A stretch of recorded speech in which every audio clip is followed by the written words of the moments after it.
President Trump has declared Palestine Action as a global terrorist organisation. Yes, the British-based Direct Action Group joins the list that includes Hamas and the Islamic State, resulting in their supporters facing a lifetime ban from entering the United States.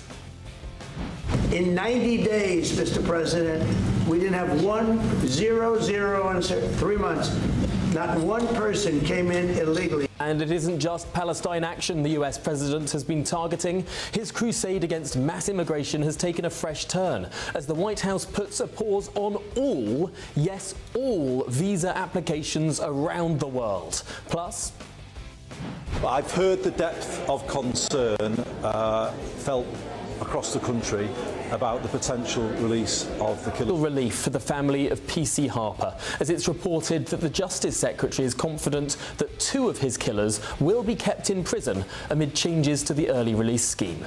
And the University of Cambridge is under fresh criticism after controversial writings penned by an assistant research professor have been uncovered, including plans for a fully Islamic education system. We'll be joined by a journalist who discovered it. Well, I'm Tom Harwood, and this is The Late Show Live.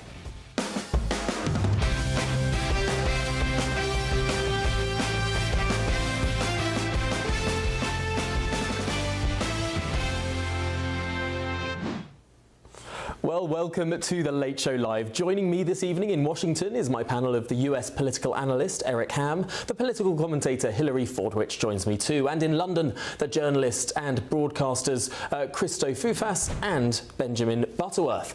Thank you all for joining me, particularly on this very evening, because over here it's still just about the 26th of August, which isn't just the birthday of Mother Teresa, it's not just the birthday of Macaulay Culkin, it's not just the birthday of Michael Gove or Sir Robert Walpole, the first Prime Minister of Britain. It's not even just the anniversary of the eruption of Krakatoa. No, it's also my birthday. So thank you for being with me tonight.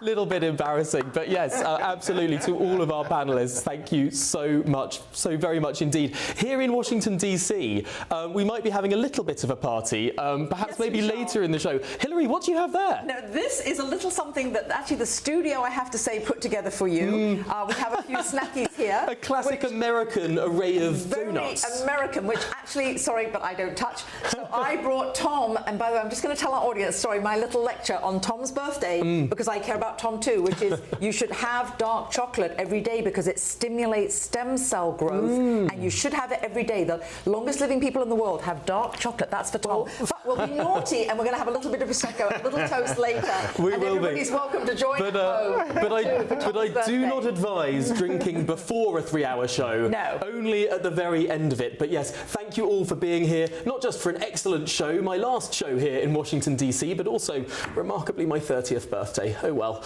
Well, moving on to our main news this evening now. Donald Trump is set to designate the British activist group Palestine Action as a global terrorist organisation, according to reports in the United States. Well, the move would place the group under some of America's toughest counter-terror sanctions, including freezing any US assets and banning Americans from providing it with money, goods or services. Well, British supporters who continue to fund the group or take part in its activities could also face US sanctions and indeed lifetime visa bans. Well, Palestine Action, of course, was proscribed in Britain last year after activists broke into RAF Bryce Norton and damaged military aircraft and indeed whacked a policeman with a sledgehammer, although its co-founder is continuing a legal challenge against the ban in Britain. Well, with me now is the campaign's director of the Revolutionary Communist Party, Fiona Lally. Fiona, thanks indeed for joining me this very evening. Firstly, what do you make of Donald Trump's decision? Well, let me start by saying when I saw the news, the first thing that came into my mind is the most barbaric, violent terrorist organisation on the planet is the US government itself, and the fact that it can go around making these announcements about other groups is a reflection of this dystopian world that we live in. I think it comes from a position of weakness. the general clampdown on the Palestine movement, which we should also say is a clampdown on freedom of speech, by the way, reflects the fact that the majority of people actually support those who take direct action against the genocide that is still continuing to take place against the Palestinian people. That's true in the US and that is true in Britain as well. And Palestine Action, I mean, what wars have they started? Who have they harmed in comparison to the US government? Who have they harmed? Who have they harmed? What about the female security officer who was whacked in the back with a sledgehammer by this group, this violent group?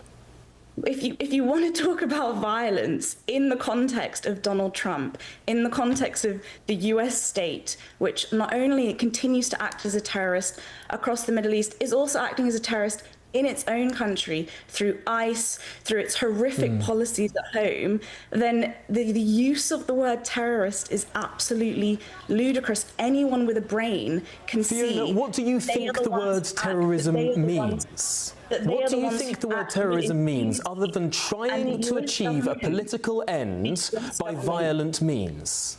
That is precisely what the US government has been doing when they bombed school children in Iran earlier in the year. That is precisely what the US government has always done, followed probably only by the Israeli state, by the way, with the absolute disgusting impunity with which they bomb, invade and destroy. I can see what you're trying to do, and you're not going to get me to defend the Iran war here, but of course a war between states is very different, between citizens of a country deciding to carry out violent acts for a political cause. That is the very definition of terrorism. It doesn't matter if it's the IRA planting bombs in bins, it doesn't matter if it's Al-Qaeda putting bombs on buses, and it doesn't matter if it's this particular group of Palestine Action deciding to smash their way into various facilities, harm people, very intentionally harm people, and indeed break property too. I mean, what on earth would you define that sort of direct action as, other than the literal dictionary definition of terrorism? Yeah, what matters is the fact that Trump is terrified, and it's not just Trump, the same thing has happened in Britain as well, of the fact that there is a powerful movement for the Palestinian people that exists across the West, and they have to take extreme measures by trying to compare a group such as Palestine Action Fiona, don't to you think, I'm so Al-Qaeda. sorry Fiona, don't you think that it is actually slightly unbecoming? Don't you think that it actually denigrates the wider Palestine movement to say that every single supporter of Palestine, as you might have just implied there, must support the most heinous sort of direct action? In fact, let's just watch a little video of one of these particular attacks. And yes, I think it's fair to call it a terrorist attack. Let's have a look. Let's have a look.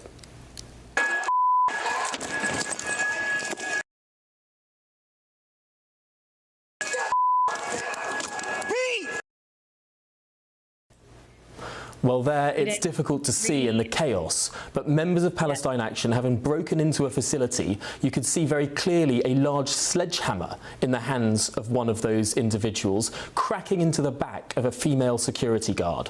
That, in my mind, is terrorism. I have seen, and millions of people all over the world have seen over the last 3 years, the most disgusting, barbaric videos of violence coming out of Gaza because of what the IDF has been doing, because they've been backed to the hilt by the US government. First by Biden, and then by Trump, by the way, who claimed that he wasn't going to be in favor of continuing all of these wars and continuing all of this destruction. And he has done the complete Do you think you stop violence with more violence? He's continued wars, and he's not been able to keep a single promise that he made in the course of his election campaign. Because it's not even about Trump itself, it's about what US capitalist power represents. And in order to maintain their own interests, they will enact as much violence across the world as they have Did always Martin done. Luther King or Mahatma Gandhi decide to go and beat up officers of the state, or indeed smash the back of private security officers at facilities they disliked? Did they do that, or did they think the path to political change was carried through peaceful protest? I will take no lectures on the question of violence from anyone who speaks in any support of the US government in any capacity. And that's what this comes down to. You can try and abstract it to say... What do you mean in any capacity? I've been studious in this interview to stay absolutely neutral on the US's action in the Middle East. I have not mentioned one word of support or opposition for it, because I want to stick to the issue at hand. What you have is people who've been targeting machinery that is being used in the genocide against people defending that machinery. People who are targeting machinery, people who are targeting planes, things like this, and to try and compare it in any way, shape or form to the real monstrous terrorist acts that the US government and the IDF specifically, which I would describe as a terrorist state, as a terrorist army, have been enacting, not just against the Palestinians, but in people all around that region over the last however many years, is absolutely ludicrous. And I think anyone with a brain can see that. And the fact I really didn't want to get into an argument on the particulars of the Middle East, but I think it's fair to say that we are seeing terror going from Hamas towards Israel as well. That's of course what kicked off this whole thing. There's been a historic transformation in how American people view Israel. There's been a historic transformation in how people across the West understand what is taking place. That is what terrifies the US ruling class. That is what terrifies the British ruling class as well. And that's only going to continue. If you then attack these groups and call them terrorists, it's just going to make people revere, or not revere, it's going to make people repulsed by who the US claims is supposed to be an enemy or not. It's completely out of touch. Fiona, let's flip this round. Let's flip this round, because of course the particulars... I think Trump is doing this let's flip this round, because the particulars of this particular decision from Donald... Look, Fiona, if we both speak at once, no one can hear either of us. But ultimately, let's talk about the particulars of this decision from Donald Trump, what it actually means. It means that any American cannot provide financial support to this group. It means that any member of this group cannot get a visa to come to the United States. These are two rather moderate, in my view, measures, particularly compared to what the United Kingdom government has done. And I actually think I'd probably side with you when it comes to the United Kingdom's prescription. I personally think it is absurd that anyone can be arrested on the streets of the United Kingdom for holding up a sign saying the words "I support Palestine action." Those arrests are balmy, and what the British government did there, in my view, is silly. However, it's not what the United States government has done, which in my view seems much more sensible. That it shouldn't be legal to give money to a group that exists to destroy company property and indeed has on more than one occasion carried out attacks that involve human beings too. And what about the IDF? And what about joining and being a war criminal in the IDF? Like, the idea that this is about preventing people supporting violent action is completely false, because that is fine. I mean, it's literally true. The US government, and that is fine according also to the British government and the Labour government. The British government literally banned arms exports to Israel under the Starmer administration. No, they haven't fully banned arms exports to Israel, as we know, and I think the Labour government is in the process. No weapon can be sold from Britain to Israel. It is against the law. And what does that reflect? What does that reflect about the mood in the public, that they have to pretend that they aren't giving as many weapons to Israel as they actually currently are? It's because they know... What do you mean pretend? They literally put forward... They changed the export regime. It's completely out of touch. But nothing's ever going to be good enough for the kind of people that support Palestine action. That's the truth, isn't it, Fiona? That no matter how much crawling devotion the United Kingdom government gives towards Palestine, no matter how many arms embargoes it puts forward or export regimes it changes, nothing, or indeed recognition. The United Kingdom government literally recognised the state of Palestine, but none of it's enough for these people, because frankly these people are extremists, are they not? No, yet what is not enough is the fact that the genocide against the Palestinian people is continuing to take place, that is being backed militarily, financially and politically by Western imperialism. And that begins first and foremost with the most destructive force on the planet, which is the US government, of which Donald Trump is the chief terrorist of at the current moment in time. And the British government is completely trailing behind them, as are many of the governments across Europe. Yeah, it is not enough that certain things, certain exports were changed. The genocide is continuing to take place. And you call the people who are doing everything they can to stop that genocide extremists. The extremists are those who are defending the IDF. The extremists are those that are defending the US and defending all of this clampdown against the Palestine movement, whether it's to do with the prescription of Palestine action or any other force that the US is engaged with as well. My definition of extremism tends to quite heavily overlap with people who use violence for political ends, but I'm afraid we're going to have to leave it there. Thank you so much for joining us. Fiona Lally, the campaigns coordinator at the Revolutionary Communist Party, I appreciate your time this evening. Well, let's now speak to my panel, the US political analyst Eric Ham, the political commentator Hilary Fordwich, and over in London, journalists and broadcasters Christo Fufas and Benjamin Butterworth. Wow, OK, let's start with you, Benjamin. Ultimately, this is, I think, a fairly reasonable position for the United States government to take. It seems, if anything, bizarrely, a lot more moderate than the position that the United Kingdom government took on this particular group. I mean, look, you know, these people say that they just care about the horrors that have happened in Gaza, and there are absolutely horrors and lots of civilians that have faced appalling situations. And yet, beyond that, they seem to have a remarkable sympathy for violent action, for people that are terrorists that support the Gaza and Palestine cause, and for violent behaviour in our own country. And so that's why I think it's an unjustified position for them to take.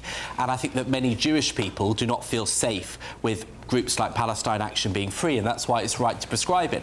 But I do accept, and I think you referenced it in your exchange just there, that actually prescription is a pretty blunt object because, for example, you know, an organisation like Al-Qaeda is a global group that will have people in Britain or the US, and you can prescribe that and it's very hard to replicate. But people like the guest that you just had can always replicate it under another name and conduct the same behaviour and cause arguably the same problems. And so I think prescription is a very blunt object in a case like this. Eric Ham, what do you make of this particular decision from Donald Trump? Is it the right course of action for the US government? By definition, it is. But will it actually gain him any political points? I don't think so. However, this is and has always been a lightning rod issue. And what we're seeing in the United States, the level of support that the Israeli lobby and Israel itself, its prime minister, has received, particularly in Washington with lawmakers, that is on the wane. He is not seen as a popular figure. In fact, because many see Benjamin Netanyahu as someone who has attempted to try to place his thumb on the scales in U.S. politics, I think as a result of that, I think people are now looking at Israel as a much more polarizing force than they have perhaps even 5-10 years ago. Hilary Fordwich, there's sort of splintering within the Republican Party when it comes to the issue of Israel now, something that we couldn't even imagine 20 or 30 years ago. No, absolutely right, Tom. And I will say, I want this to go on the calendar that I'm agreeing with Eric tonight. Mark that It's down. a birthday. I know. It's a birthday miracle. Because Tom's here, yes. But I think, really seriously, Eric is right in that, while on the one hand, yes, this is very important, and he actually agreed with our point of what President Trump has done, which was unusual, but I do think that it doesn't go well with the American public. The American public fundamentally, bottom line, really cares about what in America is referred to as pocketbook issues. In England, it would be called your handbag. Handbag issues, kitchen table issues. So this will not resonate with the midterms. That's number one. However, I will say that Americans have very little tolerance for terrorism. We've seen that across the United States, and I think that matters. That will matter with the midterms. I think it will add in positively. It's not going to move the needle massively, but it will be positive in his corner, mainly because he's seen as someone who puts his foot down, and he puts his foot down for the right. And what I think the most important thing about President Trump is he has a true north. He has no tolerance for death, destruction and violence. And people might point to, and this young lady in this the interview that you had, she pointed to, oh well, what President Trump's done in the invasions President Trump has undertaken, he's done that to stop terrorism and put his foot down. And that's the delineation. That's a huge line. Christo Foufas, what do you make of this sort of idea that Britain has actually bent over backwards for the demands of the kind of people that march every Saturday for Palestine, and yet the British government doesn't seem to have actually won any plaudits from those people for chasing after those things? Yeah, I agree with that statement, and I also agree with what you said about how there's a difference between holding up a placard and supporting Palestine action and holding up a placard and supporting ISIS. And I wonder whether our legislation about prescribing terror groups needs to be somewhat altered to make that distinction. But the thing with Palestine Action as a group themselves is that they did go into a base, a military base, and vandalise. That is an act of terror. That is an act against the British state, against the military. So it was right. It's right here that they were prescribed as a group. It is right that they are prescribed as a group by the US. But it's whether we think that those people that support them are on a par with those people that would support ISIS. And I would say that they're not.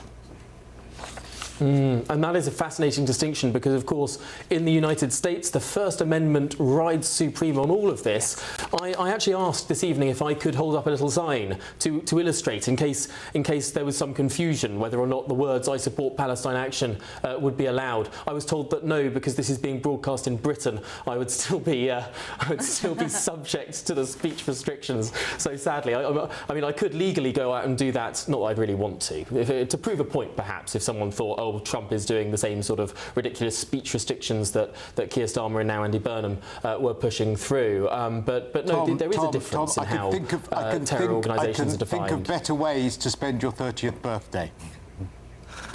Yeah. I'm just throwing that out there. I completely agree with you there, Christo. Can I just make a point, though, about the First Amendment? The First Amendment is for freedom of speech. It is not to incite violence. You don't have the freedom to incite violence. But the bar is high. Yes, you can't, scream that there's a fire in a movie theatre when there isn't. So there's something called the Brandenburg test, where there has to be an immediacy, and you have to be sort of pointing to someone, and there must be an imminent risk that thing might actually happen. Just doing a tweet in a sort of vague sort of way doesn't pass the Brandenburg test as set out in US legal scholarship. Perhaps we need something like the Brandenburg test in British law, but we're getting beyond ourselves.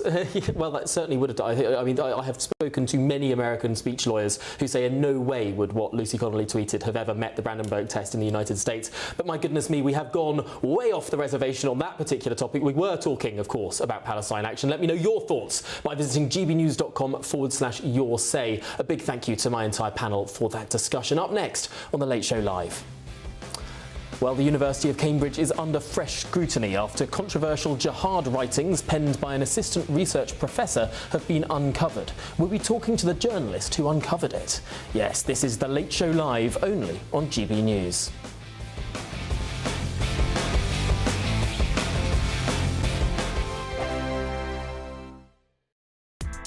Join me, Nana Akwe, for an informative, interactive news programme with a difference. It's fun. No, he didn't say that, Dave. I'm so surprised. I think there's an element of truth to that. Join me from 3 p.m. every weekend, only on GB News, Britain's news channel. You want to know what's really going on in the corridors of power? Labour don't know what to do with you half the time, and that makes you quite lethal in the chamber. Get behind the headlines with Chopper's Political Podcast. Join me, Christopher Hope, as I sit down with the great and the good of British politics. We'll see where this ruling takes us. These are the stories shaping our nation. Chopper's Political Podcast, available now on all platforms. Listen in and stay ahead. From cold mornings to warm family brunches, from football to tennis in the car, in the kitchen. GB News Breakfast is there with the stories you need and the conversations that matter. Anyway, let's talk business. Well, it has been a historic night in British politics. It's astonishing, isn't it? We're here again to start your day just right. GB News Breakfast. Every morning from 6 a.m. Only on GB News. Britain's news channel. Some people enjoy lazy Sunday mornings, but not me. What's the truth of the matter? So that's a very live question. Would you support him if he waters down these plans? Before the spin sets in, I'll be getting to the truth. This is personal. No soft questions, no easy answers. It's one thing if the state has rules in this country. It's another thing whether the police and others actually police them. Setting the agenda and holding those in power to account. You can't really blame her if the system is set up this way. You will not want to miss it, trust me. The Camilla Tominey Show, Sundays from 9:30, only on GB News. From the school run to the home run, watch a new show for all of Britain. He can say whatever he wants. A straight talking show where all voices are heard. And, you know, when are we going to stop talking about smashing the gangs and actually do it? With the stories that matter from every part of our country. There's a bit of a crash landing there for your Chancellor. Bold, fearless and standing up for you. That's me, Martin Daubney, 3 p.m. till 6 p.m, weekdays, here only on GB News. The People's Channel, Britain's news channel. Westminster's full of talk, but out here, it's the real world. Am I allowed to talk then? No, that's it. This is where it matters, real people and real lives. That's what politics is all about. The fact is Trump made a good start. No. Straight answers, no spin, and just a couple of pints. How many fingers have I got up? About 10. So join me for Lee Anderson's Real World every Friday at 7 p.m, only on GB News. The People's Channel, Britain's news channel.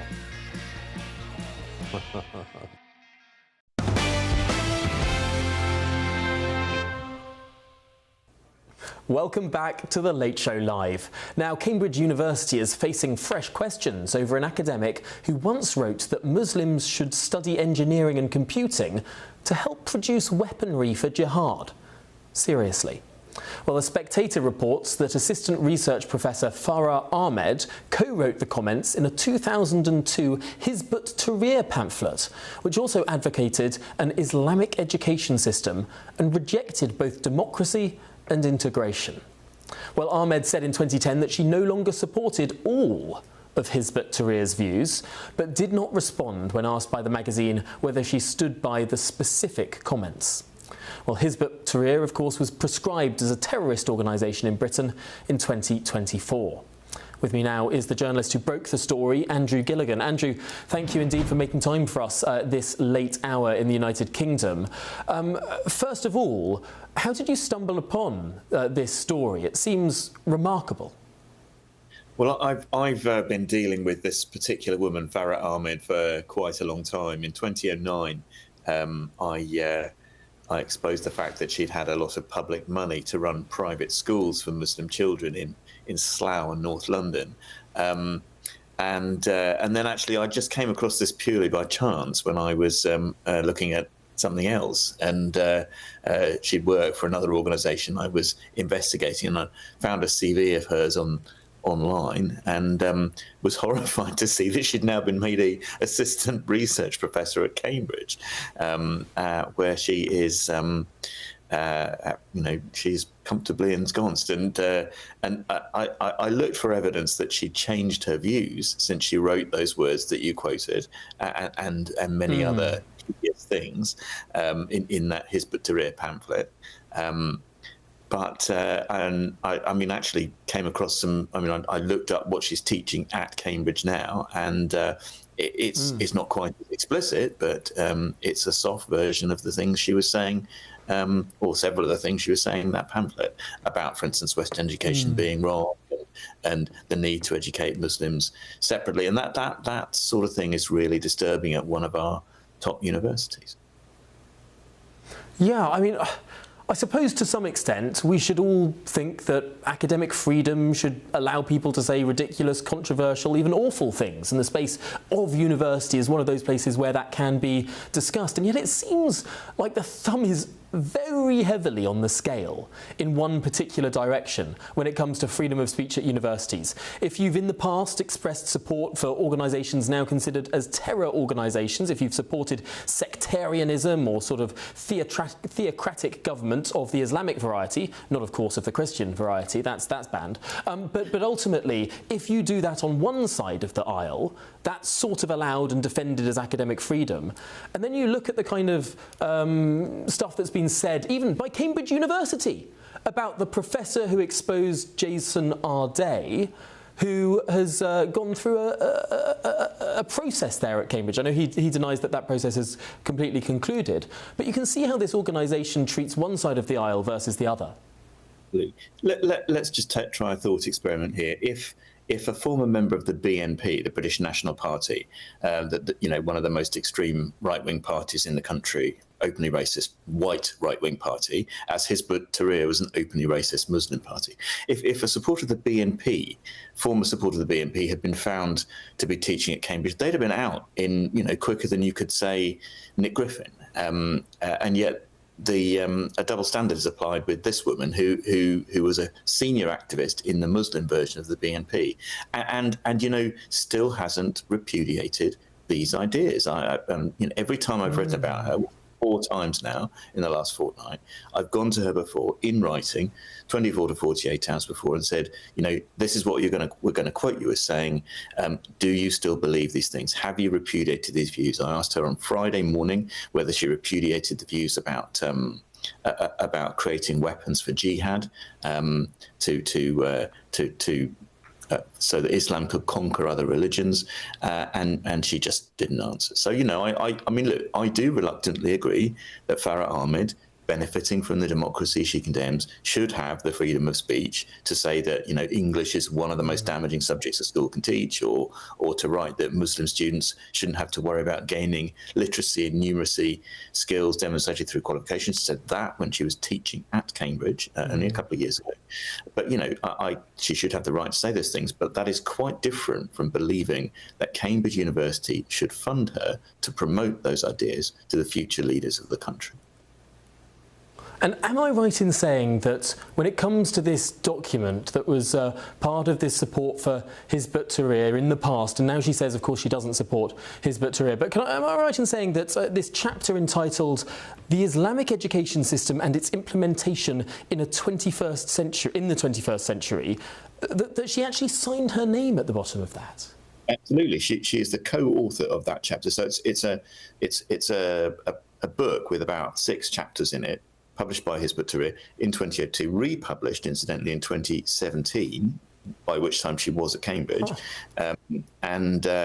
And she wrote one chapter all by herself, the chapter about the national curriculum, which is horrifying, which is the first one we quoted in our series of exposés.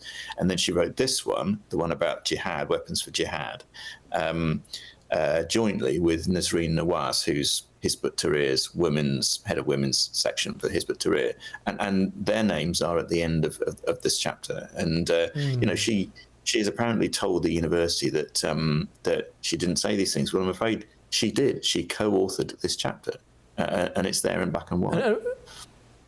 Well, what is most extraordinary there is that, of course, you offered her the chance to repudiate what she had said. I mean, it would be so easy to say, look, I was young, I was silly, I was radical. Of course, I don't believe that people should be, facilitating jihad today. But she hasn't said that. That's extraordinary. I'm seeing in these chapters that she focuses a lot on education. Am I right at saying that this is the Faculty of Education at Cambridge University, the very same faculty that hired the plagiarist Jason Arday? That's right. She is Assistant Research Professor of Education at Cambridge University in the Faculty of Education. So she's in charge. She's not in charge, but she's in a very senior position in one of the most prominent places where education is thought about in Britain, and that is terrifying. And the fact that the universities refuse to do anything about it so far is equally terrifying. I think they're going to have to do something about it eventually, because there's quite a lot more to say about Farah Ahmed. You'll be reading it in The Spectator in the days ahead. Yeah. No, it does seem very strange that the Faculty of Education seems to be responsible for so much scandal surrounding the Cambridge University. I mean, especially when you sort of look at some of the quality of the research that particular faculty sort of pumps out. I'm not sure it's the most prestigious faculty at the university. No, look, it wasn't even part of the university, actually, until quite recently. It was sort of semi-autonomous.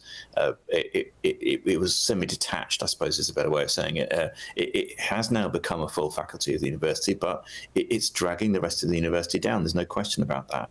And you know, it seems to be employing people who counter its entire purpose. So Farah Ahmed has written in this pamphlet, you know, there cannot be any schools established on any other religion, sect or race. Even non-Muslims need to be educated under the educational curriculum of Islam. Nothing will be contained within that curriculum that contradicts with Islam, such as the teaching of ideas of freedom, nationalism, democracy, or evolution in a positive light. Now, you know, this woman is at direct cross purposes with everything Cambridge is supposed to stand for. Sorry, did I get that right? A direct quote opposing evolution at Cambridge University. So Cambridge University, the home of, well, I don't know, evolutionary biology for the last 200 years. I mean, Charles Darwin studied at Cambridge. There's a Darwin College at Cambridge University. And actually, Farah's unit, so she runs something else called the Islamic Educational Learning Community, which partners with the university. It's not completely it's not completely part of the university, but it's hosted by the university. Anyway, that has published research saying that that evolution is a colonial construct. It's Eurocentric. Can you imagine if they hired some sort of American right-wing creationist, New Earth, Young Earth creationist, who sort of believes that the Bible says the world is 6,000 years old or whatever? If Cambridge hired that chap, then they'd be laughed out of it. I mean, the double standard here is astonishing. Andrew Gilligan, I wish I could talk to you for hours, honestly, but we have to end it there. Thanks so much for joining us on this astonishing story. Really, really appreciate your time this very evening. Now, we should say that a spokesperson at the Faculty of Education for the University of Cambridge said this: "These comments were made in an article to which Dr. Ahmed contributed as a historical researcher more than 20 years ago. She has said that they are not her words and do not reflect her views. Dr. Ahmed has also reiterated that she ended her association with Hizb ut-Tahrir more than 15 years ago, long before the group was proscribed." That's what they say at the Faculty of Education. Well, still ahead on The Late Show Live. The Trump administration has cancelled all visa appointments worldwide in a move to retrain consular officers to examine applications more stringently. We'll be unpacking it all. This is The Late Show Live only, really only, on GB News. Some people enjoy lazy Sunday mornings, but not me. What's the truth of the matter? So that's a very live question. Would you support him if he waters down these plans? Before the spin sets in, I'll be getting to the truth. This is personal. No soft questions, no easy answers. It's one thing if the state has rules in this country. It's another thing whether the police and others actually police them. Setting the agenda and holding those in power to account. You can't really blame her if the system is set up this way. You will not want to miss it, trust me. The Camilla Tominey Show, Sundays from 9:30, only on GB News.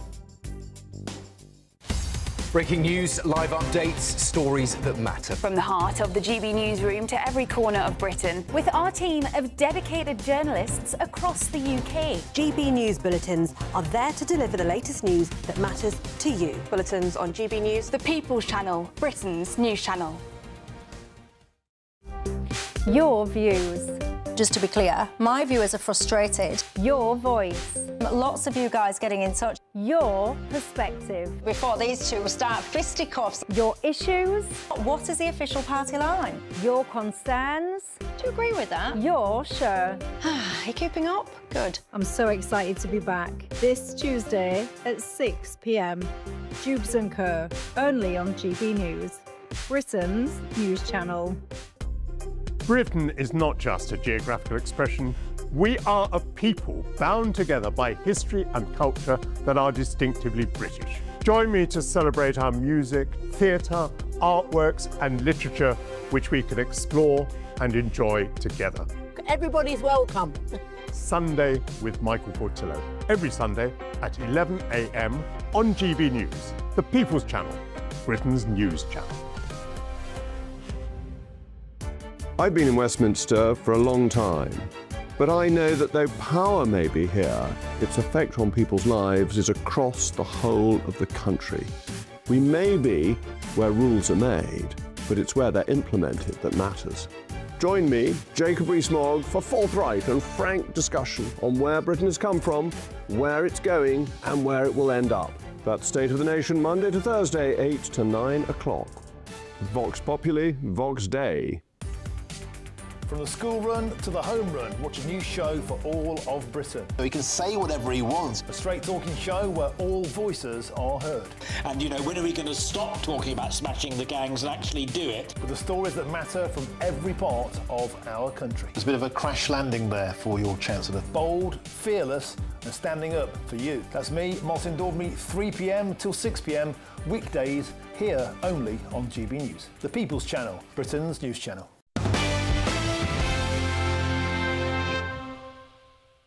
Welcome back to the Late Show Live. Now, the Trump administration has paused immigrant visa appointments at US embassies and consulates around the world as it moves to tighten up its immigration rules yet further. Well, the State Department says that officers are now undergoing new training aimed at identifying applicants who could become dependent on public benefits and ensuring visas are assessed more consistently. Washington is also planning to revoke visas held by people who entered the United States on temporary business or tourist visas before later applying for asylum, potentially affecting hundreds of thousands of people. Well, the Department of Homeland Security is proposing a new fee of more than $103,000 for some skilled worker visa applications, arguing employers should contribute more towards the cost of the immigration system. Well, with me now is the Democrat strategist Kaivan Shroff. Thanks indeed for joining us this evening. Donald Trump was, of course, elected on a platform of tightening up the migration system, of making sure that people contribute. Is this move not a step to doing just that?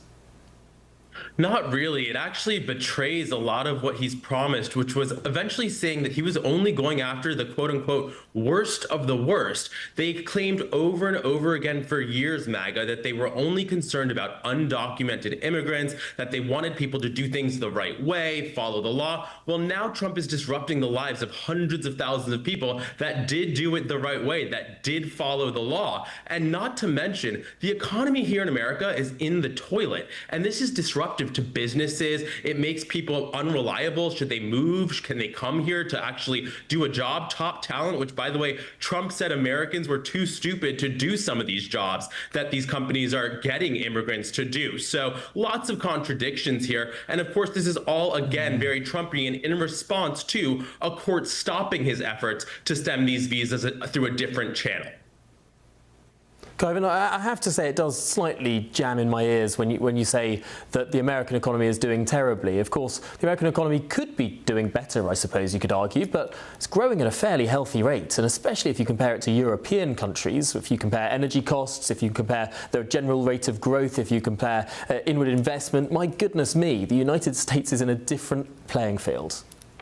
If you cherry pick some random stats, you can always say that things are doing better, but I don't know what they're saying over there on cable TV in the UK, but if you ask your average American here in America, they don't think the economy is doing well. Meat costs more. You can't even eat vegetables because they're all being, contaminated because this administration has deregulated so much. The price going into Thanksgiving, travel is going to be extraordinarily expensive. People are going to be spending more on gas, on fuel. All of these things, costs have skyrocketed under Donald Trump, and what he's focused on is fighting with Canada. That doesn't make any sense. Yeah, I just have to say I slightly smirk when Americans say, oh no, it's going to be $5 a gallon for gas. And I'm like, that is half as much as we pay in Britain. Half as much. Okay, but we're not in Britain, so it's irrelevant. If the United States of America had followed Greta Thunberg, if there hadn't been a cross-party coalition with regard to the view that fracking is actually quite good for lowering energy prices, if you guys had followed, I don't know, the Kyoto Protocol, if you But I'm sorry, why would we compare ourselves to you? Your gas would be so much more expensive. But Trump ran to make America great again, not just make us less worse than the UK. So I don't understand your logic at all. Nobody finds that compelling to say, oh, there's another country where gas is more expensive, so it's no problem that gas is skyrocketing here. That logic doesn't track at all. No, there is. I think I sort of respect the American exceptionalism here. That you have to consistently be so much better. But I mean, you got to take a step back sometimes and realise that average wages in the United States compared to the average wage in the European Union or the United Kingdom is about 40% higher, more so. Because they provide so much welfare in your countries. So people are getting more benefits. So they need a lower salary. What are you talking about? I mean, this is just basic economics here that we're debating. It's a bit odd. And I'm just curious, who do you think the message is for that gas is higher in other countries, so people who can't afford to put food on the table in America shouldn't be upset about that? It doesn't make any sense. What voter, name one voter that's going to find that compelling? That is maybe 1 decade long rather than 5 months long. And that is the trend that actually the policies It's been years. It's not just 5 months. Of natural gas and of oil. I mean, all of these things that actually, been a year plus, arguably are slightly more Republican than Democrat, have delivered much cheaper. I mean, the gap has been growing. It's just not true, right? That matters. Anyone can Google it. Yeah, anyone can Google the gas price in America versus the United Kingdom or France or Germany. It's worse than it was a year ago, worse than it was 2 years ago. Absolutely. Worse under Donald Trump than it was under Joe Biden. Yeah, completely, but you can see the gulf with the rest of the world. That's the point I'm making. Let's return now to the original point of this interview, which is that Donald Trump was elected on this pledge to straighten out the migration system, indeed make it much harder for people to come to the United States. One of the things that he has said is that there was a sort of difference. There wasn't an equally applied policy. You could go to one consulate or one embassy in one country and they might let you in, and you could have exactly the same application in a different consulate and they wouldn't let you in. Is there not some logic in trying to have a universal approach to this system? I think there's a grain of logic in having an efficient, consistent, uniform system in all sorts of affairs. But the reality is here that they are shutting this down entirely because their real agenda is to limit legal immigration, which is a fundamental lie from Donald Trump's original campaign on the immigration issue. By the way, he's lost ground on that issue. It was a winning campaign issue for him. As a governor, as the president now, he is unpopular on that issue because his DHS agents are shooting American citizens dead. So he's absolutely lost that argument. He's lost in court over and over again. And now he's trying to shut down the entire system, either because of vindictiveness or what I think is probably just as likely, sheer incompetence. Because to have to shut down all visas to upgrade training suggests such a lack of intelligence and competence by this administration, which is unsurprising, but likely. Look, I'm not going to disagree with you with the incompetence shown in some elements of this administration, but I have to say when it comes to particularly illegal immigration, the numbers do speak for themselves. The numbers coming across the southern border of the United States under the last administration compared to today are just incomparable. Kaivan, I'm sorry, we've got to get to a break. We must have you back. I've really enjoyed this conversation. We'll have you back on soon, I hope. Kaivan Shroff, Democrat strategist, thanks indeed. Well, still ahead on The Late Show Live. I've got to demonstrate before I ask for even more money from John Healey as Chancellor, the money that we're already spending is being well spent. The future once. Yes, we'll be looking at tomorrow's front pages, including The Telegraph. Are we about to sell our nuclear secrets to Berlin? This is The Late Show Live only on GB News. Breaking news, live updates, stories that matter. From the heart of the GB newsroom to every corner of Britain, with our team of dedicated journalists across the UK. GB News bulletins are there to deliver the latest news that matters to you. Bulletins on GB News, the People's Channel, Britain's news channel. From cold mornings to warm family brunches. From football to tennis in the car. In the kitchen. GB News Breakfast is there. With the stories you need and the conversations that matter. Anyway, let's talk business. Well, it has been a historic night in British politics. It's astonishing, isn't it? We're here again to start your day just right. GB News Breakfast. Every morning from 6 a.m. Only on GB News. Britain's news channel. Westminster's full of talk, but out here, it's the real world. Am I allowed to talk now? No, that's it. This is where it matters, real people and real lives. That's what politics is all about. In fact, has Trump made a good start? No. Straight answers, no spin, and just a couple of pints. How many fingers have I got up? About 10. So join me for Lee Anderson's Real World every Friday at 7 p.m. only on GB News. The People's Channel, Britain's news channel. At GB News, we love to hear from you, our loyal community. So drop us a line at gbnews.com/yoursay. There you can talk to each other and also to the presenters live on air. gbnews.com/yoursay, because GB News is your channel, Britain's news channel. Join me, Nana Akweer, for an informative, interactive news programme with a difference. It's fun. No, he didn't say that, Dave. I'm so surprised. I think there's an element of truth to that. Join me from 3 p.m. every weekend, only on GB News, Britain's news channel. You want to know what's really going on in the corridors of power? Labour don't know what to do with you half the time, and that makes you quite lethal in the chamber. Get behind the headlines with Chopper's Political Podcast. Join me, Christopher Hope, as I sit down with the great and the good of British politics. We'll see where this ruling takes us. These are the stories shaping our nation. Chopper's Political Podcast, available now on all platforms. Listen in and stay ahead. Bold. They are under no illusion. Ray. Are you a human trafficker? Boundless. I've had enough of the nonsense, and I'm not afraid to say it. Don't get us on the BBC. Every weeknight, I tear through the headlines. The smell of gasoline. Should we be worried about it? From Westminster madness to cultural war chaos. What I'm going to do now is they are throwing things out the car as we speak. Get ready, Britain. Here we go. Patrick Christys tonight, weeknights from 9 p.m. only on GB News, Britain's news channel.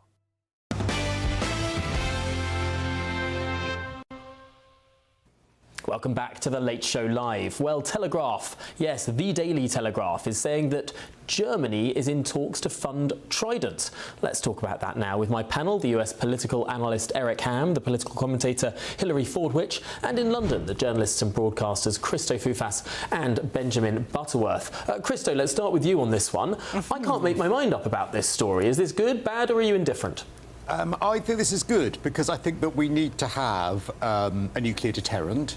I think that, look, love or loathe our relationship with Europe, we are still in Europe. We may not be in the EU anymore, but I think the idea that we should have collaboration with Europe when it comes to our defence is a good thing.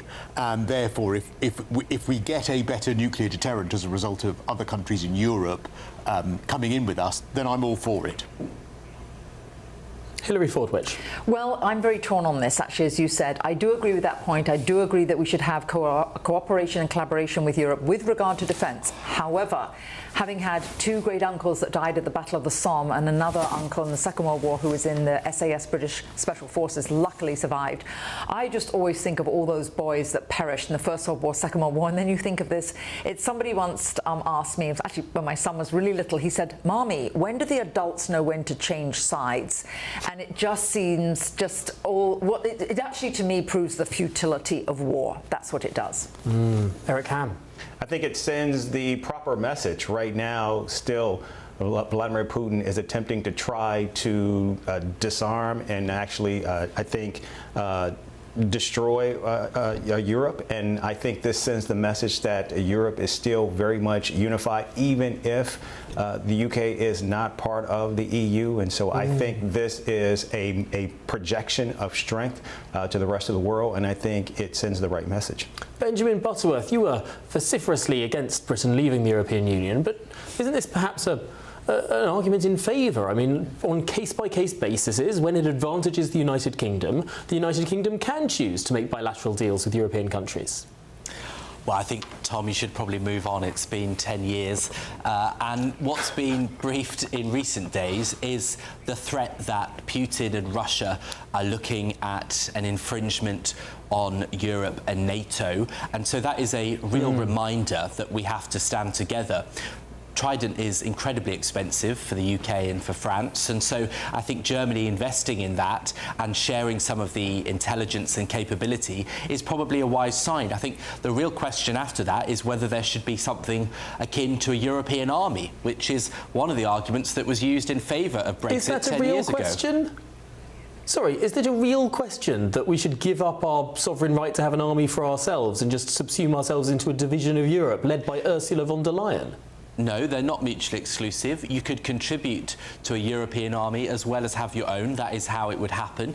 And I think that is a valid question when it will be Europe and, for that matter, NATO that will be attacked, unlikely to be Britain itself. And so, you know, are we better pooling our resources, especially in a time when European nations are struggling to find sufficient funds to take on a threat like Russia? What you're arguing for is not a European army, if that's the case. It would be a sort of NATO-style coalition. That's acceptable, but I don't think any Brit should ever march under the flag of another nation.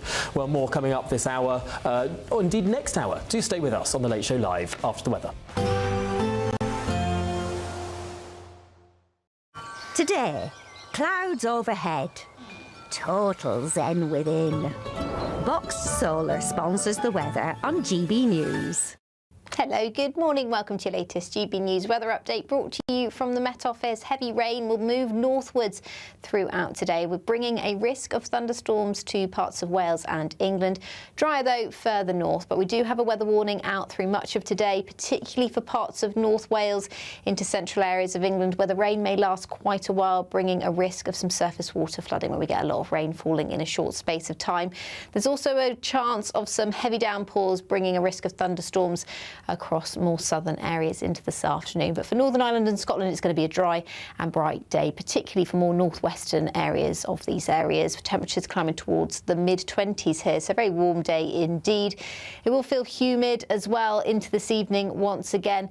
It's not until this weekend where we start to lose that humidity and warmth that you may have felt over the past few days. But a fine end to Thursday to come across more northwestern areas of Scotland with shelter from the easterly wind. A bit more in the way of cloud across more northeastern areas of Scotland, northeastern England, seeing some of that heavy rain into this evening. A continued chance of heavy downpours into this evening as well across parts of Wales and central England. We could also see some heavy downpours across the southeast coast through the early hours of Friday. So a risk of some very heavy rain, but also some drier weather. You can see some drier gaps in the weather overnight tonight, and that will bring more cloud as well. Temperatures still on the high side overnight in the mid to high teens. Will still feel quite humid to start the day on Friday, but fresher air is moving in for Friday from the north and west, and that will bring quite a fine day for parts of Northern Ireland. Elsewhere, though, across the UK, it's going to be a bit of a mixed day. A risk of showers, a chance of some heavy rain through the day wherever you are. This bringing a risk of thunderstorms, but also some brighter weather. It will feel quite warm, but also the winds will start to pick up too. So do keep an eye on the forecast. Bye-bye. Today, clouds overhead, total zen within. Box Solar sponsors the weather on GB News. Join me, Nana Akweer, for an informative, interactive news programme with a difference. It's fun. No, he didn't say that, though.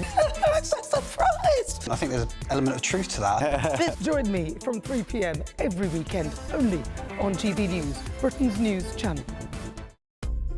Britain is not just a geographical expression. We are a people bound together by history and culture that are distinctively British. Join me to celebrate our music, theatre, artworks and literature, which we can explore and enjoy together. Everybody's welcome. Sunday with Michael Portillo. Every Sunday at 11 a.m. on GB News, the People's Channel, Britain's news channel. At GB News, we love to hear from you, our loyal community. So drop us a line at gbnews.com/yoursay. There you can talk to each other and also to the presenters live on air. gbnews.com/yoursay, because GB News is your channel, Britain's news channel. Some people enjoy lazy Sunday mornings, but not me. What's the truth of the matter? So that's a very live question. Would you support him if he waters down these plans? Before the spin sets in, I'll be getting to the truth. This is personal. No soft questions, no easy answers. It's one thing if the state has rules in this country. It's another thing whether the police and others actually police them. Setting the agenda and holding those in power to account. You can't really blame her if the system is set up this way. You will not want to miss it, trust me. The Camilla Tominey Show, Sundays from 9:30, only on GB News. From the school run to the home run, watch a new show for all of Britain. He can say whatever he wants. A straight-talking show where all voices are heard.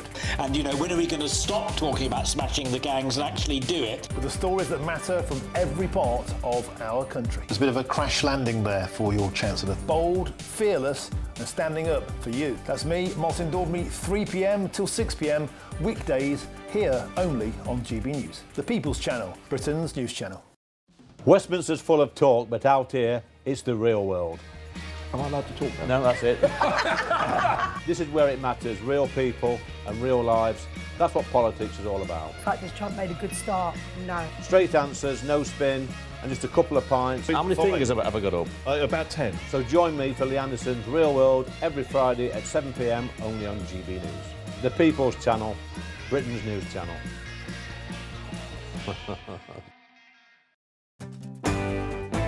I'm Tom Harwood. This is GB News, Britain's news channel.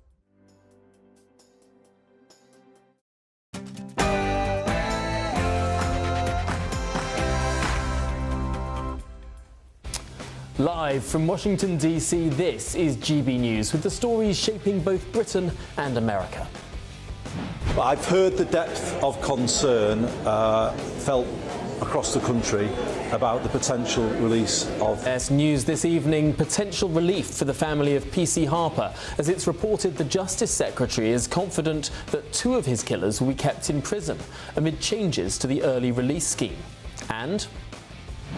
Mark Zuckerberg does not want to go up against and see all the information that they have, so I'm very pleased.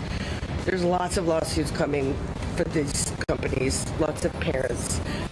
Huge news for Meta. Yes, the company behind both Facebook and Instagram, forced to pay $17 billion, or at least up to that amount, by a US court as they agree to make their social media sites safer for children, or at least more restricted.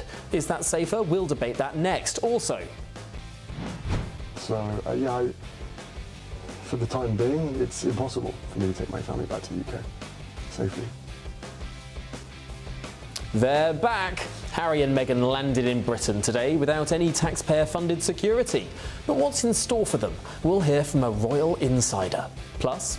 Well, that's another interesting point. Do you think Americans respect their police more here than we do in the UK? I think so. Personally, I think so. Now, why are some Brits choosing to leave Britain and start a new life overseas? Well, our very own Ben Leo is on the ground speaking to British expats in Florida about their life in the Sunshine State. Well, I'm Tom Harwood and this is The Late Show Live.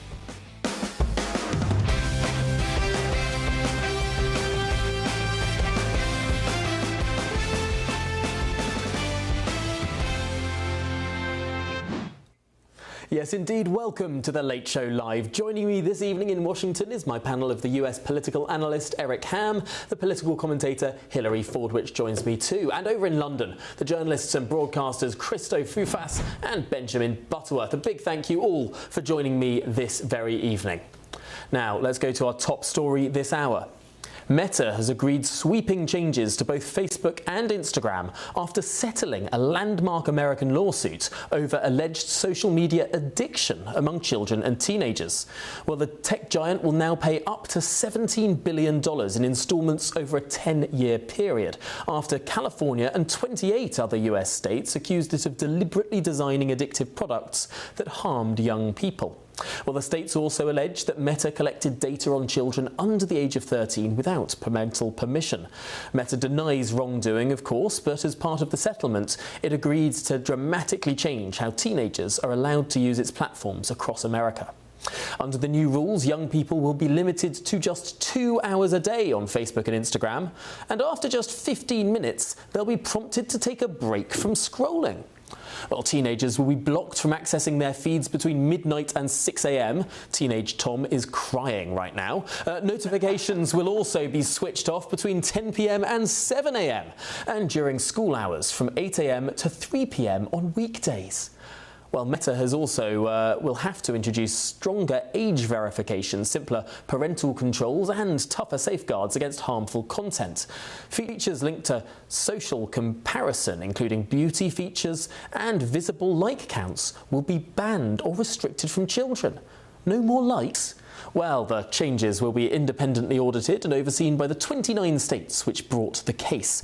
Meta says it now wants rivals including TikTok, Snapchat and YouTube, yes, YouTube, to adopt the same framework. Well, with me now is the teacher and activist Emily Churkin. And Emily, I know you've been long campaigning for changes like these. How are you feeling tonight? I'm pleased. I think this is a start. I think there's more that could be done, but I'm glad to see some accountability. I will point out that 17 billion is only about 1% of Meta's net worth. So for them, it's not a financial burden as much as I think some of the original hope that it would be in the trillions. But this is a start. Look, I think as we talked about last time, Emily, can I just stop you there? Because in the trillions would literally just be an end of Meta. That would just be an end of Facebook, Instagram, WhatsApp. They would just disappear, right? Which maybe is your goal. Yeah. But I mean, 17 billion is not a number to be sniffed at. I mean, you can't just liquidate a company in order to sell those shares. In fact, the company value, the moment you start selling shares, goes down. So the idea that it is actually worth this money or that money could be accessed, that's a nonsense. This is a huge fine. Yes, I don't want to sniff at it being a small number. I'm glad to see it. I think this is the beginning of a much bigger, broader change. I think it's the first time that we've been able to get a little bit of accountability from a company that has knowingly put harmful products into the hands of children. I think that's, regardless of what you think about Meta, I think most of us think children should be protected from harmful experiences. And so if this is the beginning of that change, you just said that is contested. Meta hasn't admitted any sort of knowingly about its products. It has settled, not conceded. In their internal documents, there is a lot of evidence to suggest that they knew exactly what they were doing. I think it is up to people to interpret how whether they thought that was intentional or not. I think the problem here is who benefits, right? When they are collecting information about children, when children are spending time in their products, engaging in their apps, Meta, just like many other technology companies, is able to show them more advertisements, right? These, in many ways, Meta is an ad company, and an ad revenue is how they increase their profits. And so, if there is any way to reduce what children are being exposed to, that's a good thing. But at the end of the day, this actually, I don't think goes far enough. I think there are still changes that need to be made that would actually meaningfully create safer circumstances for children. But I do believe this is a good start. Can we just take a step back and look at how extreme these sort of changes are now? I think one of these, it's difficult having this conversation as someone who grew up on these sort of social networks. I was on Facebook before 13. I lied about my age to get on it, actually, as most of my friends did. That was in, 2008, 2009? I also was a prodigious user of YouTube and Twitter as a teenager, right? Yes. And now, these changes that have been brought in would mean that my childhood would look remarkably different. The late nights I spent crouched up to my iPod Touch watching old BBC documentaries of political documentaries of the 1980s. I mean, listening to Michael Cockrell on YouTube and learning about the Thatcher government. That's the sort of thing I did sometimes after 12 at night. Now, why can today's 15-year-old boys no longer do that? Isn't that a massive restriction of liberty? Well, first of all, I would say that if we were to go back and do social media the way it was in 2008, we'd be having a very different conversation. The social media that you grew up with is not what children are interacting with today. And so that alone, well, in some ways, it was a lot less safe. I mean, I don't know, how do you define safe? Because I think accessing chatbots, predators, pedophiles, having your data sold by companies to third parties for profit are all ways that put children at risk. Meta spends billions of dollars making sure that children cannot talk to predators today. It scans for predators or indeed illegal content on its services. That sort of check was not available back in 2009, 2010. It was a complete Wild West. I mean, I think it is a fallacy of those. Actually, I think one of the most remarkable things about this whole debate is as the internet has got safer as time has gone on, as these companies have got richer and been able to spend so much more money on child protection, and they spend a prodigious amount of money on child protection, just as the internet has literally never been safer, that's when we start to get these lawsuits and these restrictions. I'm not sure people would agree with you that the internet is safer than it used to be. I don't agree with you. I think this is part of the playbook to... Well, I mean, I would argue you're wrong. So I don't think this is about what we feel based on what our experiences were as a child. This is based on stories we're hearing of parents who've lost children to harms, and we are experiencing these, we're hearing about these stories regularly. So, Facebook and Meta and all these companies, again, it's not just Meta. These stories, but we can look at objective data and see, at least in the United Kingdom, child suicide is much lower than it was in the 1980s and 1990s. Well, what number of children should be allowed to be harmed before we try to do something different, before we try to put in some level of protection? Like, I guess that's just the question I have, well, is fewer children how many are being harmed than the pre-social media era. I think that then we can't blame social media for correlations in tragedy. I think enough of the families I've spoken to who've lost children because of social media challenges or social media addiction or social media harms is more than enough for me to be convinced that these companies really aren't doing what's in the best interests of children. Sure, but the plural of anecdotes is not data. True, but I also think that there is enough evidence from the internal documents through some of these trials that we're seeing that Facebook knew very well what they were doing, and that this is very much part of the Silicon Valley playbook, to deny that there's a problem, to deflect responsibility, to minimize the scope, to blame the users or the parents. I mean, I'm not saying parents don't have any responsibility here. I want to be very clear that there's absolutely a need for parents to parent and model different uses of technology. I'm not letting parents off the hook. And I don't think companies should profit off of minor children's data or attention without any sort of oversight. I think both of those things can be true. Sure, but I don't think that any of those companies are operating without any form of oversight. I think there's a straw man that you just erected in order to knock it down. Ultimately, they do spend a huge amount of money. They are subject to a huge number of rules. And what we are now seeing, this is actually another point of this conversation that I do want to get your view on. What we are now seeing potentially is something really, really damaging, in my view at least, as someone who generally doesn't like big government. We now have a company that has committed to imposing restrictions on its own service. So now the legions of lobbyists that are employed by Meta are going to be campaigning to restrict its competitors in the same, if not in greater ways. We are now going to see the croniest of crony capitalism as these companies, or at least this massive company worth more than $1 trillion, will be competing or indeed lobbying to try and limit its competitors as well. There's going to be an arms race in terms of how hobbled these services can become. I mean, I'd rather adults work this out among adults than use children as guinea pigs to test solutions. So, I don't know that that's necessarily a bad thing to hold other companies accountable for this as well. I think this is a vastly challenging problem. I don't think overreach is always a good thing. I don't think overreach is a good thing. I think some oversight is a good thing. And I think we think of this about, like, if you think about it with tobacco and alcohol, we don't give children tobacco and alcohol for very obvious reasons. Yes, but it took a lot of... I had alcohol as a child.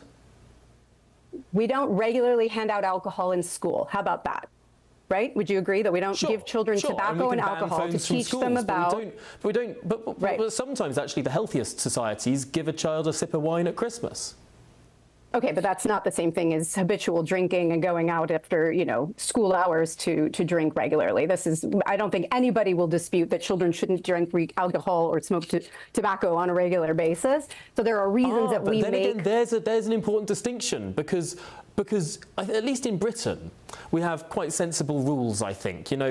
Everyone understands that if you're 16 or 17, you're probably going to drink, and we sort of turn you're allowed to drink but not allowed to buy it. There's sort of a great gradual scale there, right? And we approach a 10-year-old that might have a drink in a park in a very, very different way than we approach a 16 or a 17-year-old who might have a drink in a park. And yet, it looks to me like this ruling is going to treat the 15-year-old boy who's a bit of a rocketry nerd, who likes watching sort of rocketry videos about astrophysics and whatever else, slightly beyond midnight on YouTube. We're going to treat him exactly in the same way as we're going to treat a 7-year-old who's addicted to his iPad. Surely that's a bonkers way to approach this issue. I think we have to draw the line somewhere. I think in the United States, the drinking age is 21. I'm not saying that that there aren't teenagers who don't drink. I mean, obviously teenagers drink. But the reason that we have that rule is because we understand brain development. And anyone who understands brain development knows that the longer that we protect children from exposure to harmful products, whether that is digital technology that is designed to be addictive or alcohol or tobacco, the better we protect them. So I'm not, I don't see... The drinking age of 21 actually harms a lot more Americans than the British drinking age of, 18 to buy alcohol, or 16, or I think it might even be 15 if you're with a meal and with an adult. I mean, the British way of approaching alcohol, I think, leads to less, I don't know, like the sort of culture that you have at universities in the United States, where people join a fraternity and then are literally guzzling alcohol that they've never had before and don't know how to deal with it. And you get many more damaging scenarios like that because they've gone cold turkey their entire lives, and then suddenly, bam, at university they run into problems. I think the British way, but is that anecdote or evidence? You just told me that building it up is a lot better. Right. Well, but that's anecdote. You a minute ago were challenging me on anecdote as an evidence. So, look, I'm not an alcohol expert, but I am here to protect. Challenge accepted. We'll find some data on alcohol deaths. I'm pretty sure that Britain will be favourable on that. But at this point, let's bring this out to our wider conversation. We're going to try this famous 6 box of all of our guests one more time. Emily Churkin, do stay with us, and welcome to my panel on all of this. Hid my because Instagram I do want the stories views from him now for a while. Of I think you should. Why don't we just start because with Eric Ham? Eric, what do you make of this? Yeah, I know it's your birthday, Tom, but I see what you're doing here with the bait and switch, and so I want to be able to throw some punches at you here, because I think what you're doing is, I think you are taking a settlement that was made here in the United States and you're placing it in a framework of what may or may not happen in the UK. But what we're seeing here is, at least in this settlement, it is specifically laid out the parameters of the people that are actually being addressed, and those young people. And so we see the ages that have been focused on here. Additionally, what we're also seeing is Facebook is actually calling for greater controls to be placed on other digital companies. But we also have to remember that in the United States, we have what is called discovery.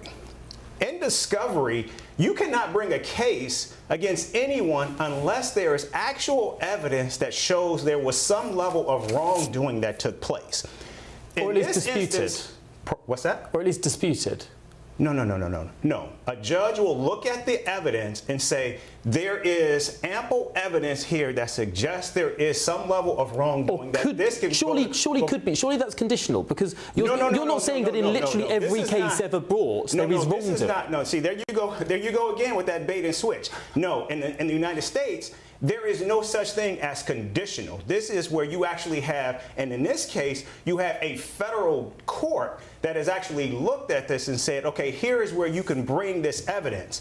And so we had nearly 30 states, Democratic and Republican, blue, red states, actually came with this case against Facebook. They settled, quite frankly, I don't think there were enough zeros in that settlement. But when you look at what the settlement is, it certainly did add enormous safeguards to ensure that there was some level of harm reduction by Facebook on children. And what was, I think, very specific was it made sure to level out younger children as well as teenagers. And so what you're talking about is you're trying to parse here by saying a 15 or 17-year-old should be looked at very differently than a 5-year-old or 7-year-old. Well, that was actually adjudicated in this case. But more importantly, as we see from Emily, when this case was initially brought, the states could not actually join. And also, we have to be careful.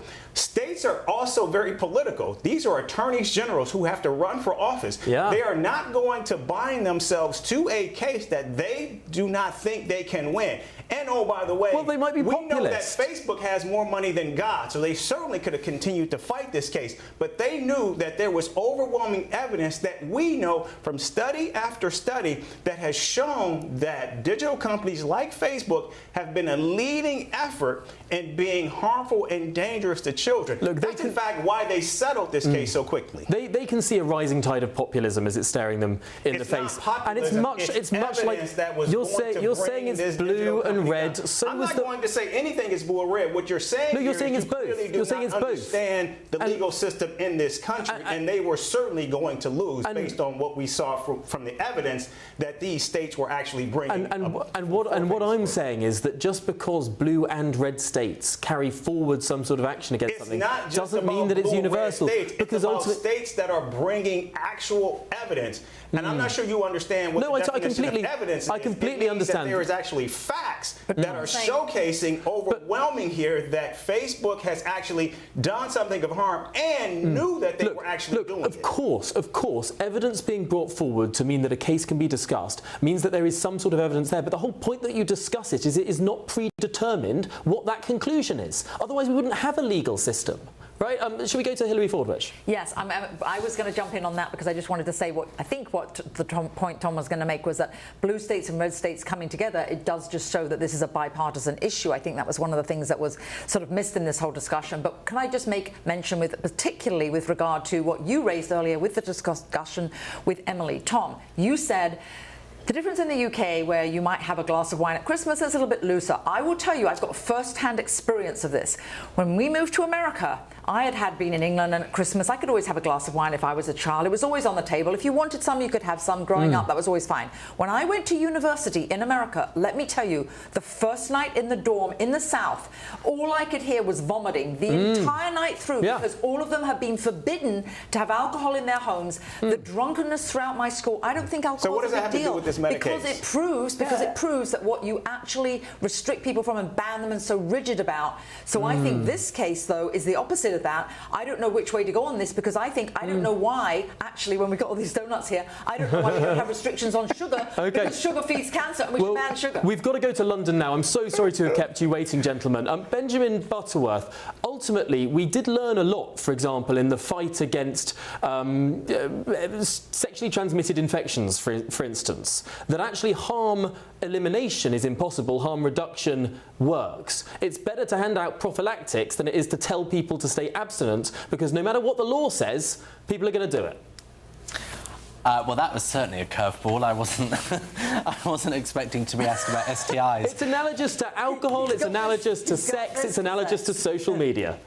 It is not analogous to social media because we're talking about young children here. Let's go to Benjamin Butterworth.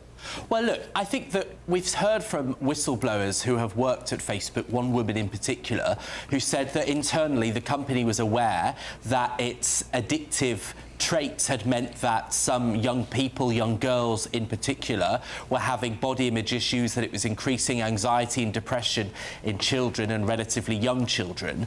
And so I think when you have a situation like that, which has been central to this case and what a lot of lawmakers have been concerned about, I don't think comparisons of going on to drink alcohol excessively are really the same because, you know, we don't need to have an algorithm that is training children to have confused ideas of their identity and comparisons, and also that is setting in misinformation and confusing precedents about the world. I think that's incredibly dangerous. And so I think that's why a case like this... Is there evidence to show there's more, for example, anorexia today than there was 20 years ago? Because I know before social media was quite so widespread, I mean, there was quite a lot of that about.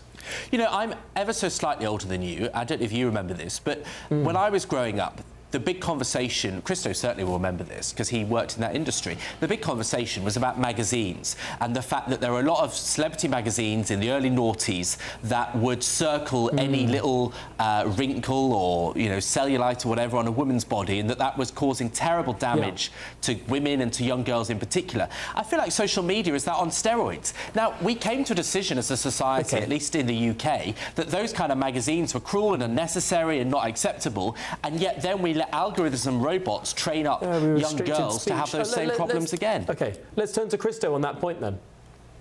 Well, firstly, I'm devastated you've not asked me about sexually transmitted infections. I'd like to make my objection to that first. But secondly, just to give you that stat that you were looking for, the eating disorder charity Beat here in the UK has estimated that eating disorders in the UK have gone from about 1.25 million people suffering in 2017 to 3.5 million suffering in the 9 years since. So that figure has certainly gone up dramatically. Now, whether it's more people talking about it and being open about it, or whether it is as a result of social media, that's probably to be discussed. But it certainly is an upward trend. But I just think that the overriding point here is that social media is addictive to adults. So, of course, it's addictive to children. I'm addicted to social media. I'm absolutely addicted to the Instagram algorithm. I can scroll Instagram for 5 minutes before bed and 2 hours later I'm still there. So if I'm doing that, without a doubt, children are doing that. Where I think, Hilary, you actually have a point regarding sort of abstinence versus suddenly getting access to it at 18, is that I don't think the measures being brought in by these social media companies should be all. I think that it should be really important that schools and parents still teach their children about these social media algorithms.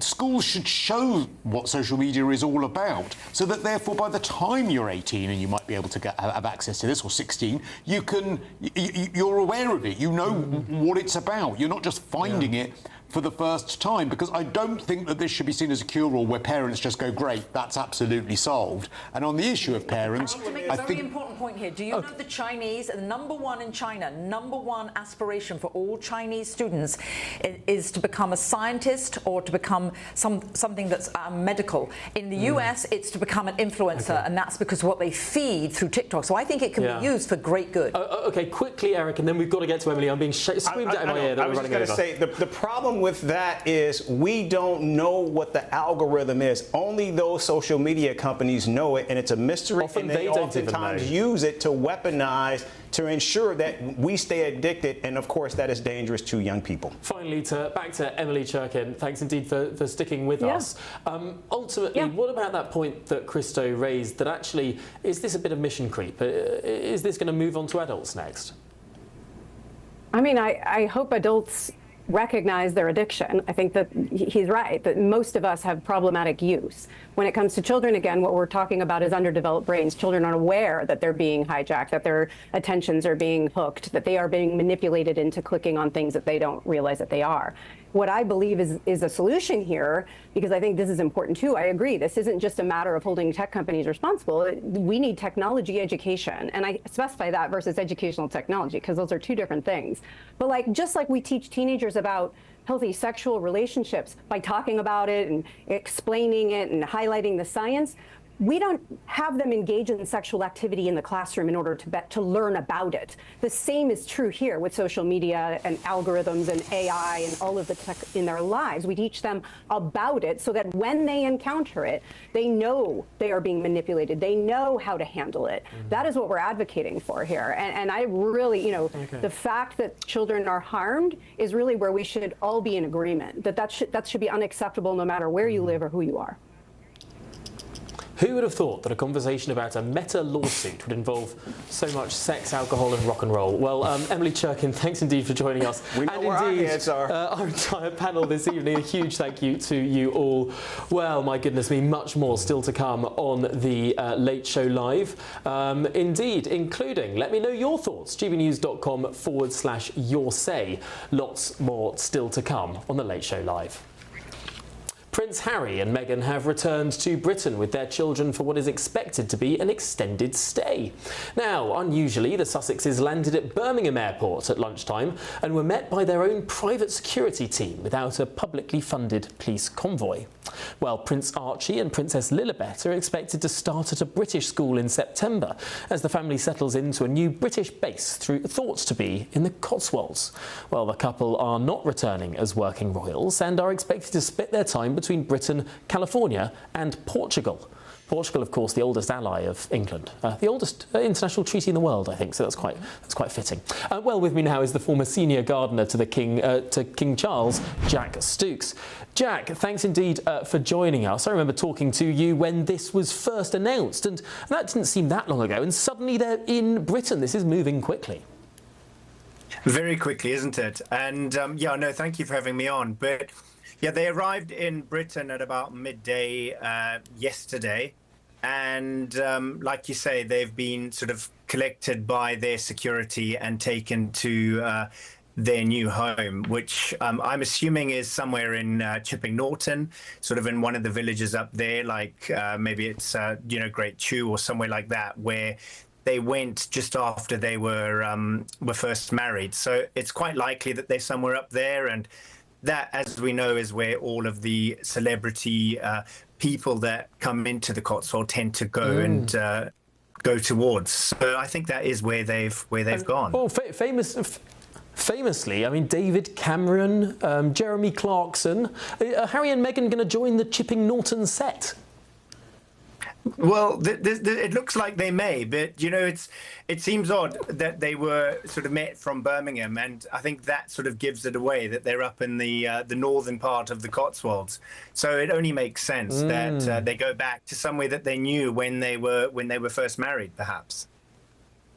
I mean, it is an absolutely stunningly beautiful part of the world, so much so that celebrities who have not many connections to Britain, people like Ellen DeGeneres, have moved to this part of the world as well in recent years. I mean, what is it? What is the draw of the Cotswolds?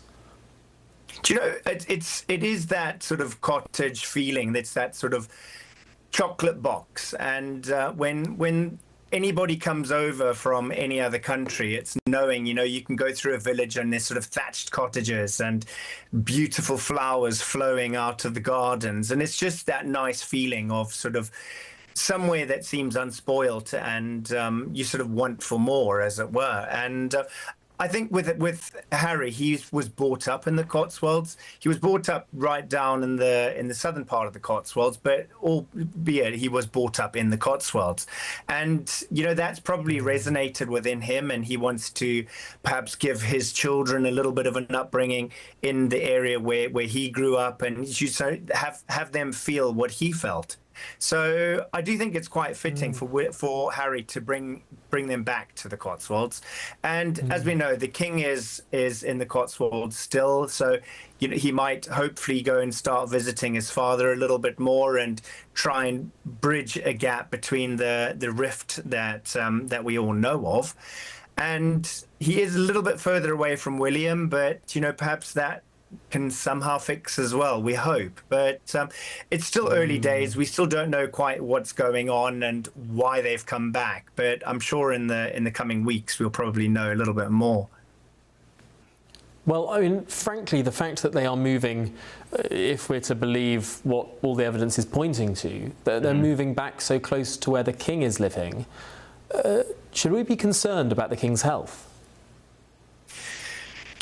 I think with the King's health, he was very open about it. He said that he had cancer and he needed time out, and then he had the time out. He came back into his duties. He is such a hardworking king. He was a hardworking prince when I was there, and that's carried on. He's still very hardworking. Now, he's told us all that he's still living with cancer, and I think once you've had cancer, you live with it for the rest of your life. Even though you clear, you still have the yearly checks or the 2 yearly checks, and that's probably what he's going through. And it's not to say that he's imminently going to pass away, but he is getting older. And I think maybe Harry realized that once he saw the King on his last visit. Maybe he's gone, I've noticed Dad's a little bit older. I've noticed that I'm missing out on time. And, maybe the King's also noticed by having Harry's family come and visit and sort of see these great big children that he doesn't even sort of know. So perhaps that's what it is all about. And I do hope that's what it's all about, and nothing more sinister. Well, we can keep our fingers crossed. Jack Stooks, former senior gardener to King Charles, thanks indeed for joining us this evening. Well, with me now is my panel of the US political analyst Eric Ham, political commentator Hilary Fordwich, and over in London, journalist and broadcasters Christo Foufas and Benjamin Butterworth. Christo, let's start with you on this one. I mean, obviously it's treason to contemplate the passing of the monarch, so we won't do that. Why do you think it is that Harry and Meghan have moved back? Well, I think that it's fair to say that the king is not a young man and has had health problems. That's not sort of casting, tempting fate or anything. I hope that he will go on for many more years. But I think that if they want to reconcile with the family and keep that royal connection so that they can sell their tat and continue to do cheap reality shows, they need to do it now whilst they can still have a good relationship with King Charles, because in the years to come, and hopefully it is many more years away, when King Charles isn't around, there will be absolutely zippity chance of that happening with a future King William. And so they've got to keep that royal connection going. They've got to keep the monetisation of that royal connection. And who knows, maybe in a couple of years' time as well, they can write Spare Part 2 or do another documentary monetising victimhood, meaning that therefore they've still got the royal goods to do that, because of course the only thing they've ever done really since leaving the royal family that has made them any money or has been a success is anything that has involved slagging off the royal family. I think a lot of people at home might be nodding along to what you just said there, but what does Benjamin Butterworth make of it? Well, I think that if the kids were to end up writing a book, it would be called Where, because they, as it stands, have no link to or understanding of the place that has made them royalty and that is so integral to their identity. And so, on a slightly more practical level, I think it makes a lot of sense that they would want to educate the children in this country, because it would be incredibly strange for them to grow up as British royalty, relatively prominent British royalty, and to have no understanding and meaningful connection to Britain itself. And so I think it probably shouldn't have been such a surprise that they'll be educated here. I also, you do wonder about whether it's the connection to the family that obviously makes Harry and Meghan a lot of money. But I'm willing to believe that it's a lot more practical than that, and that it probably should have been predictable. I also would say that I'm not convinced that... we're running low on time. OK. Very good. But there's lots of issues here. For example, Niall Gardner, the Heritage Foundation, has fought for a long time, ever since the last administration, the Biden administration blocked it, to have released the visa files that Harry filled in from those forms. In his book Spare, where he actually said, with the wine book, he actually said that he declared that he'd undertaken many instances of drug use, and then on his visa, you are not allowed to come to America and have a visa if you have partaken of drugs. So he's either lied in his book or he lies on his visa application. Secondly, no one ever in any kind of business anywhere in the world ever leaves when they're a really great success. So they wouldn't be leaving California if Meghan Markle had been a tremendous success. We know about the Netflix deal being cancelled. We know also about Spotify also. So I think they weren't a success here. Also, they see the stability of the royal family, let alone the amount that they owe for the Royal Mail failed legal suit that they've just had to cough up over £9 million. So there's a plethora of reasons, and I could go on, but I know you want to get to Eric. Yes, just a quick word from Eric. I think this is a story that is still evolving. I think the initial first years of this story for Harry and Meghan have been very rocky. But I think what we're seeing here is perhaps a different or an evolution in the story where perhaps it can begin to move into a place of reconciliation and more unity between those two and, of course, the rest of the first years weren't rocky because I covered that royal wedding and there were 15 deep in Windsor and the British people welcomed them with open arms. There's a certain person who caused it to be rocky. Goodness me. Well, it sounds like this debate will go on and on, but we don't have time. So still ahead on The Late Show Live. I feel more unsafe. We go back once a year, we go to London. I feel more on edge turning my head around in London than I do here. Yes, our very own Ben Leo has been on the ground speaking to British expats in Florida, comparing life in Britain to that of the Sunshine State. This is The Late Show Live, only on GB News. Expect warm spells with the odd rude interruption. Boxed Boilers sponsors the weather on GB News. Hello, good morning. Welcome to your latest GB News weather update brought to you from the Met Office. Heavy rain will move northwards throughout today. We're bringing a risk of thunderstorms to parts of Wales and England. Drier, though, further north, but we do have a weather warning out through much of today, particularly for parts of North Wales into central areas of England where the rain may last quite a while, bringing a risk of some surface water flooding where we get a lot of rain falling in a short space of time. There's also a chance of some heavy downpours, bringing a risk of thunderstorms across more southern areas into this afternoon. But for Northern Ireland and Scotland, it's going to be a dry and bright day, particularly for more northwestern areas of these areas. Temperatures climbing towards the mid-20s here, so a very warm day indeed. It will feel humid as well into this evening once again. It's not until this weekend where we start to lose that humidity and warmth that you may have felt over the past few days. But a fine end to Thursday to come across more northwestern areas of Scotland with shelter from the easterly wind. A bit more in the way of cloud across more northeastern areas of Scotland, northeastern England, seeing some of that heavy rain into this evening. A continued chance of heavy downpours into this evening as well across parts of Wales and central England. We could also see some heavy downpours across the southeast coast through the early hours of Friday. So a risk of some very heavy rain, but also some drier weather. You can see some drier gaps in the weather overnight tonight, and that will bring more cloud as well. Temperatures still on the high side overnight in the mid to high teens. We'll still feel quite humid to start the day on Friday, but fresher air is moving in for Friday from the north and west, and that will bring quite a fine day for parts of Northern Ireland. Elsewhere, though, across the UK, it's going to be a bit of a mixed day. A risk of showers, a chance of some heavy rain through the day wherever you are. This bringing a risk of thunderstorms, but also some brighter weather, and we'll feel quite warm. But also the winds will start to pick up too, so do keep an eye on the forecast. Bye-bye. Expect warm spells with the odd rude interruption. Boxed Boilers sponsors the weather on GB News.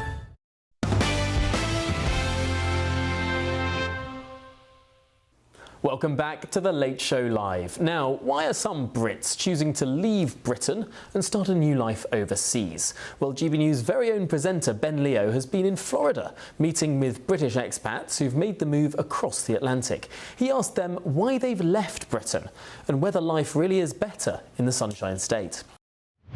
What is it, ladies, about Florida or even the United States that's better than the UK? What can the UK learn from the US right now? Well, the sunshine, Yeah. Florida, the heat. Yeah, love the heat. It's quite humid, though. It's quite sticky. It's okay, beats the cold. Well, that's another interesting point. Do you think Americans respect their police more here than we do in the UK? I think so. Personally, I think so. You can see I'm in an English bar now, so we do. There's certain things that we miss. You know, football. There's stuff like that you can get here, but here's just the climate's a lot better. Don't take August, September. It's horrible. It's hot and humid and sticky. It's a terrible time. But another 6 weeks when the UK goes into its winter months, it's beautiful here. What about crime? Do you feel safe here? Yeah, I do. Obviously the gun thing's a strange thing being here, but you don't really notice it. I feel more unsafe. We go back once a year, we go to London. I feel more on edge turning my head around in London than I do here, for sure. It's alien for me here. I have 4 guns myself, and I hate it. The other day I had to give my son his first gun lesson in safety. Wow, how old is he? He is 9. He'll be 10 in November, and it's a strange thing to have to talk about then, but he has to know. He's born and raised here, so he has to know that it's not a fun toy to play with, and I hope to never use it.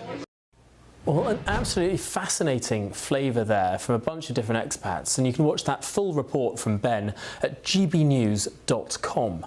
Well, let's discuss some of that now. Joining me is my panel of the US political analyst Eric Ham, the political commentator Hilary Fordwich, and over in London, journalists and broadcasters Christo Fufas and Benjamin Butterworth. I mean, Hilary, let's start with you, because you, of course, made the move some decades ago from the United Kingdom to the United States. Why did you move? Actually, it wasn't by choice. This was during the Great Brain Drain, and that was obviously former socialist government. When in the UK, just like now, every 45 minutes a millionaire leaves. Lawyers, accountants, architects, engineers, and anybody who get a job in the US was leaving. And my father, Daddy, was offered a position here in the US, so it wasn't by choice then. And I went to university, then high school here. I finished, left in the third form in England, and then came here to go to American high school. So that would have been for Americans, that's leaving at the end of junior high, going into high school. University here, so yes, my adult life's been in America, but I always say, I love the expression, you can take a girl out of England, but you can't take the England out of a girl. And I've always said, my heart and my soul and my spirit is still a very English girl, but I'd love to think, now everybody might disagree with me and the audience might disagree, I think it's wonderful to hopefully be the best of both countries, in that I love all that I have, and I don't need to explain to the English what England is about, but I will say I really relish and appreciate the American work ethic, the American entrepreneurial spirit. I have my own consulting firm.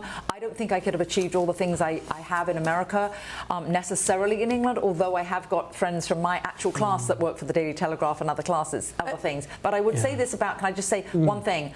I don't think I'll ever adjust to the horrible heat and humidity of the summer, and it was interesting to hear that person mention it. But everybody in England, you need to listen to this. There is nothing like, when all my English friends and relatives say they're going to visit me in the summer, I say, no. But the autumn here, there's nothing like Indian summer in Washington, D.C. and this region, and the spring here in this region. So climatically. The other thing that is never really talked about much is how we are latitudinally. New York City is the same latitude as Lisbon. Washington, D.C. is the same latitude as southern Spain, which is basically northern Africa. Sun-wise, in America, it shocks me. I'll go for a walk with my friends in the winter. It'll be 15 degrees here, not 15 degrees centigrade, Fahrenheit, which is like minus something in England. Yeah. I can't think, sorry. It's definitely below zero, isn't it? Right, 30 way zero. Below zero, right, way below zero.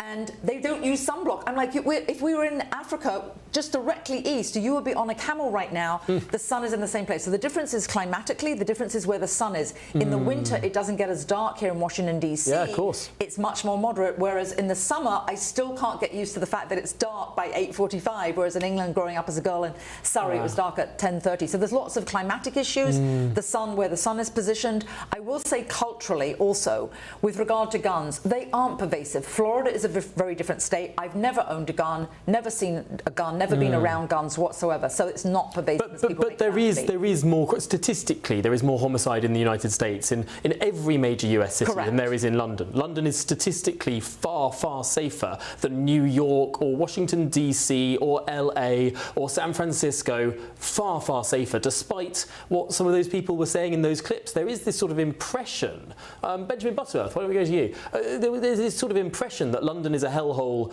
and America's great, and I mean the stats don't tend to back that up. Yeah, I mean, hating Britain has been monetised, and, you know, I saw an expose recently of lots of accounts that spread those kind of claims about London in particular, and they're not even based in Britain, let alone in London. So I think it's become a bit of a trend online. Yeah, exactly, it has. And actually, do you know, I was in Ukraine recently and meeting lots of people. In fact, it's Ukraine is slightly irrelevant, but just meeting people that had obviously not had the chance to visit London and Britain. And it was fascinating to hear the perceptions they had. You know, they liked Britain, the idea of Britain, but actually some of the things they had were just things that have gone viral on the internet that really don't reflect the pretty normal, nice city that London is, even with its problems. So I do think London has a bit of a reputation problem in that sense, but I'm not sure how you overcome it. Look, personally, I have no particular desire to move to Florida or to the US for that matter because of the gun violence. It would really make me nervous, especially if I were wanting to start a family. I understand the last guy in that Vox Pop. But on the flip side, one thing that frustrates me about Britain, this is why I love Jessie J, the singer, because she has this attitude that she's brilliant and she's going to be brilliant, and she's been more popular in the US than she has in the UK. Why do we hate success in Britain? It's a real frustration. Because of political ideologies like the ones that you follow, Ben. That's why, because of the fact that there is just a moment. I want to get a verifiable American view on this first. Eric, there is this strange, boundless, not even strange, it's just a boundless positivity that sort of anyone can achieve anything. I've noticed this on the streets, and I've gone out and done a Vox Pop, shoving microphones in people's faces. In Britain, people turn away from you, they go, why? In America, they bound up to the microphone. They want their opinion known. Yeah, and actually, the fact that you have people who are moving from the UK to the United States and moving to places like Florida, you have people in the United States who are leaving Rust Belt cities and states, moving to Sun Belt places like Florida. In fact, that's happening in droves because of the sunshine, the great weather, and Florida is a place where you also have lower taxes in that state. So people who have worked their entire lives, have raised their children, and now retired, you are seeing a lot of them moving. In fact, that's why places like New York, Chicago even, are actually losing population to places like Florida, North Carolina, and other places because of the warm weather and, of course, of the hospitable environment, particularly for retirees. Yeah. Christo, you were just starting to make an interesting point there, that actually Really? It's one side of the aisle that generates this sort of pessimism about wealth, about success, about a get-up-and-go attitude.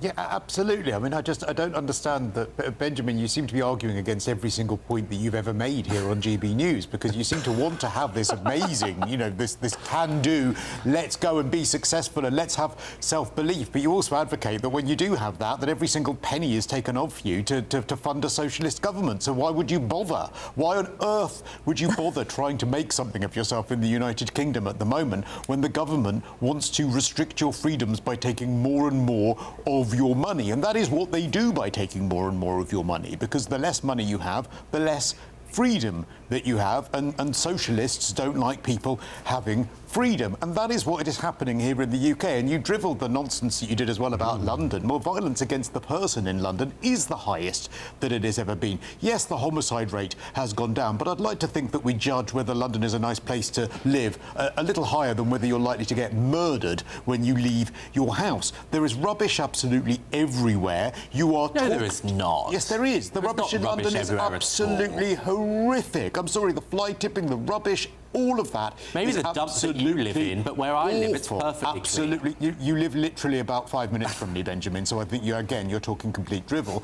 But I'm sorry, the Britain of the 80s and of the early 90s was a place of aspiration. Now, you're looked at, we have this horrible attitude here in the United Kingdom that if you say you want to be a millionaire, you want to have money, you want to have success, you want to have wealth, well, then you are looked at with suspicion and you are taxed to oblivion. That is why. That is why people are leaving here, and I don't blame them.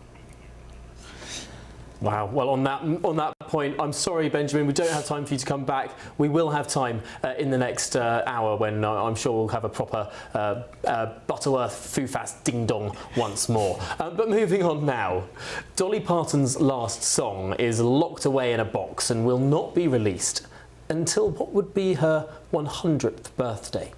Well, Parton put My Place in History in a chestnut box, which is on display at Dollywood's Dreammore Resort in Pigeon Forge, Tennessee, with strict orders not to release it until January 2046.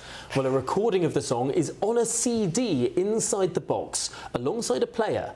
That's what Parton's message said, of course. Well, with me now, of course, let's return to my panel. Because, Benjamin, sorry I cut you off before, but I do want your view on this remarkable piece of pop culture tension. Well, yeah, the idea of the song that's hidden away for 20 years, I wish she'd said that it is released when she passes, because I really can't wait 20 years for it. But also seeing the royal tribute as well that we did outside Buckingham Palace, it's been incredibly special. And I felt really emotional about the death of Dolly Parton, actually, because I saw someone actually, they said that her deeds spoke louder than her words, which, given how poignant and perfect her words often were, but I also felt that she's someone who lived her values. And there is the question of, is she the last American that everybody liked? I think that's a really important point, because whenever else are we going to see Donald Trump and the Democratic Socialists of America tweeting much the same thing, which is their admiration for someone who is a folk hero to so many people? Eric Ham, is this the most united that America has ever been? Well, I think the United States oftentimes will unite around pop figures who, of course, were seen as universally popular. Even if you take an individual like Michael Jackson, at the time of his death, he was a very polarizing figure, in fact. But when he died, of course, and even now, his latest biopic, it's the first movie of its kind to actually pass $1 billion. We're told that there's another film in the works. His estate is making billions of dollars every year. More and more people are discovering his music. And so I think the fact that we're seeing that level of popularity is often the case with figures. And of course, Dolly Parton was someone who both in life and death was universally recognized and loved by many, many people on both sides of it. Hillary Fordwich, this country, the United States of America, fought a bloody revolution to get rid of the royal family. And then they've gone and invented, I don't know, the king of pop, the queen of country, the king full stop in Elvis Presley. I mean, they keep doing, they love the royal family, really. Yeah, actually, do you know, an American once said it to me best, though, Tom. He said that what we have with the British royal family, I asked, what about, to your point, the obsession? And he said, we get all the pomp and circumstance, but we don't have to pay for them. That's what he said. That's the way he described it to me. What I would say, though, a few things I would say here on this note with regard to her, is that I think, personally, I don't mean to sound like a party pooper, I think it's lovely everyone came together across the Atlantic, I think, but where do you draw the line? Like, who do you do this for? Who do you not do this for? I think it is lovely. It's something that's united us all, and when that box is opened, I'm going to be almost 60 by then. Wow. Yeah. I see, yeah. Christo, are you looking forward to this box being opened? I can't wait because I'm a Dolly Parton super fan. I saw her 5 times in concert. I'm holding the key ring that I got at her one of the concerts that I went to see her. I absolutely adored her. I've written the obituary for the GBNews website. I mean, literally, I thought that she was a country music goddess. She was absolutely brilliant. My favourite song of hers was Joshua, where she yodels. But I think that the thing that I always return to, and I hope that this new song demonstrates it, is that she was just a brilliant writer. I think the best songs are the ones that just tell a story, the story of the coat of many colours that her mother made for her out of rags, the story of Joshua, the person who you shouldn't judge by a book by its cover, who looked frightening, but actually she ended up falling in love with him. All of these songs are just brilliant stories, and I think that is why people love her across the divide, because they are relatable and that unites people. Okay. Yeah, I'm sorry we don't have any more time, but much more, of course, here on The Late Show Live after this.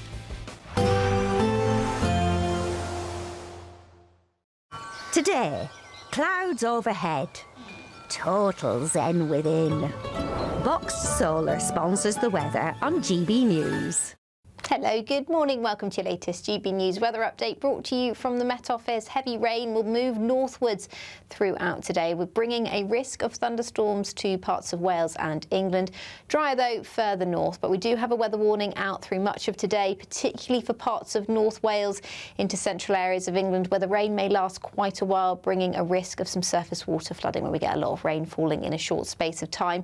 There's also a chance of some heavy downpours, bringing a risk of thunderstorms across more southern areas into this afternoon. But for Northern Ireland and Scotland, it's going to be a dry and bright day, particularly for more northwestern areas of these areas. Temperatures climbing towards the mid-20s here, so a very warm day indeed.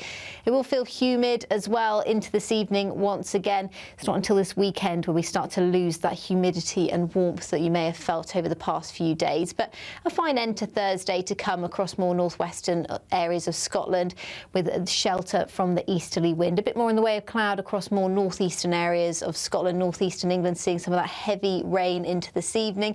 A continued chance of heavy downpours into this evening as well across parts of Wales and central England. We could also see some heavy downpours across the southeast coast through the early hours of Friday. So a risk of some very heavy rain, but also some drier weather. You can see some drier gaps in the weather overnight tonight, and that will bring more cloud as well. Temperatures still on the high side overnight in the mid to high teens. We'll still feel quite humid to start the day on Friday, but fresher air is moving in for Friday from the north and west, and that will bring quite a fine day for parts of Northern Ireland.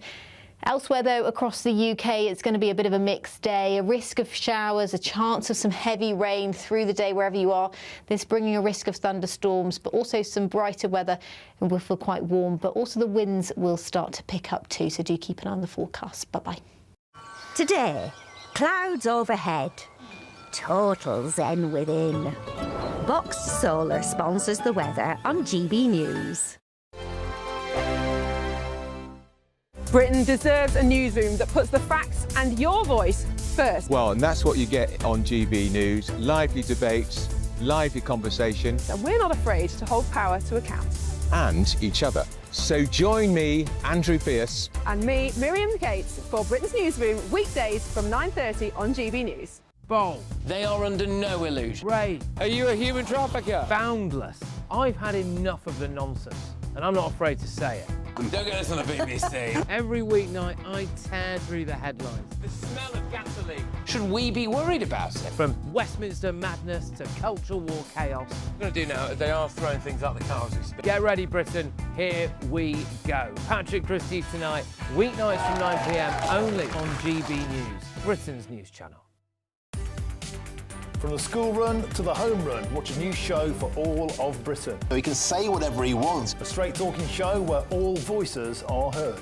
And, you know, when are we going to stop talking about smashing the gangs and actually do it? With the stories that matter from every part of our country. There's a bit of a crash landing there for your Chancellor. Bold, fearless and standing up for you. That's me, Martin Daubney, 3 p.m. till 6 p.m. weekdays here only on GB News. The People's Channel, Britain's news channel. Your views.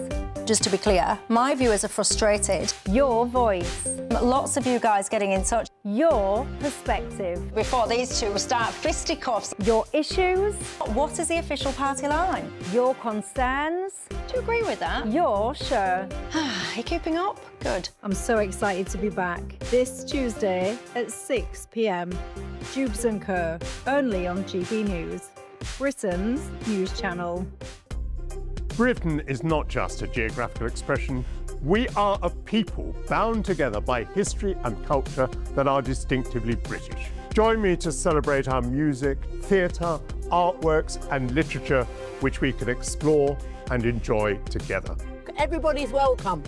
Sunday with Michael Portillo. Every Sunday at 11 a.m. on GB News, the People's Channel, Britain's news channel. Some people enjoy lazy Sunday mornings, but not me. What's the truth of the matter? So that's a very live question. Would you support him if he waters down these plans? Before the spin sets in, I'll be getting to the truth. This is personal. No soft questions, no easy answers. It's one thing if the state has rules in this country. It's another thing whether the police and others actually police them. Setting the agenda and holding those in power to account. You can't really blame her if the system is set up this way. You will not want to miss it, trust me. The Camilla Tominey Show, Sundays from 9:30, only on GB News.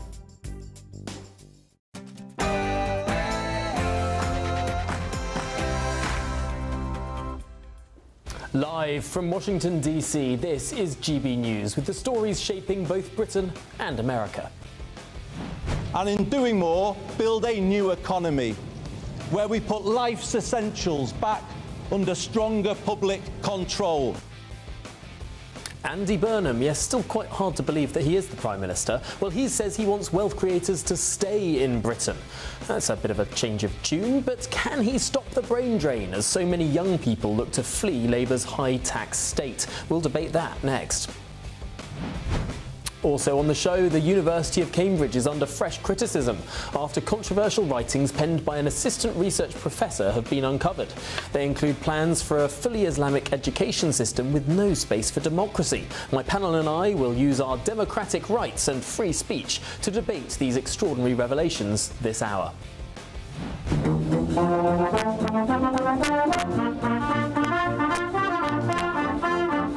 Most regal tribute to Dolly Parton from, of course, the royal family. We'll be giving it a watch and discussing the outpouring of love for country music's global queen.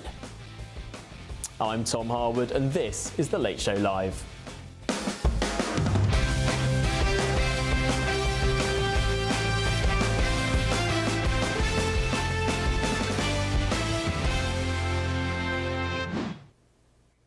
Yes, welcome to the Late Show Live. Joining me this evening in Washington is a plate of donuts and my panel of the US political analyst Eric Ham, political commentator Hilary Fordwich, and in London, journalists and broadcasters Christo Fufas and Benjamin Butterworth. I hope you two have some sort of sustenance alongside you as well. Well, thank you all for joining me this very evening. Moving on to our main news for this hour. The Prime Minister, Andy Burnham, says he wants Britain's wealth creators to stay in the country as businesses brace for another potentially tax-raising budget. Mr Burnham insisted he would not tax wealthy entrepreneurs out of Britain, saying that the government needs the best wealth creators, not only building businesses in Britain, but staying in Britain. Well, the Prime Minister says that he wants to take the pressure off households and businesses despite what he called challenging fiscal backdrop.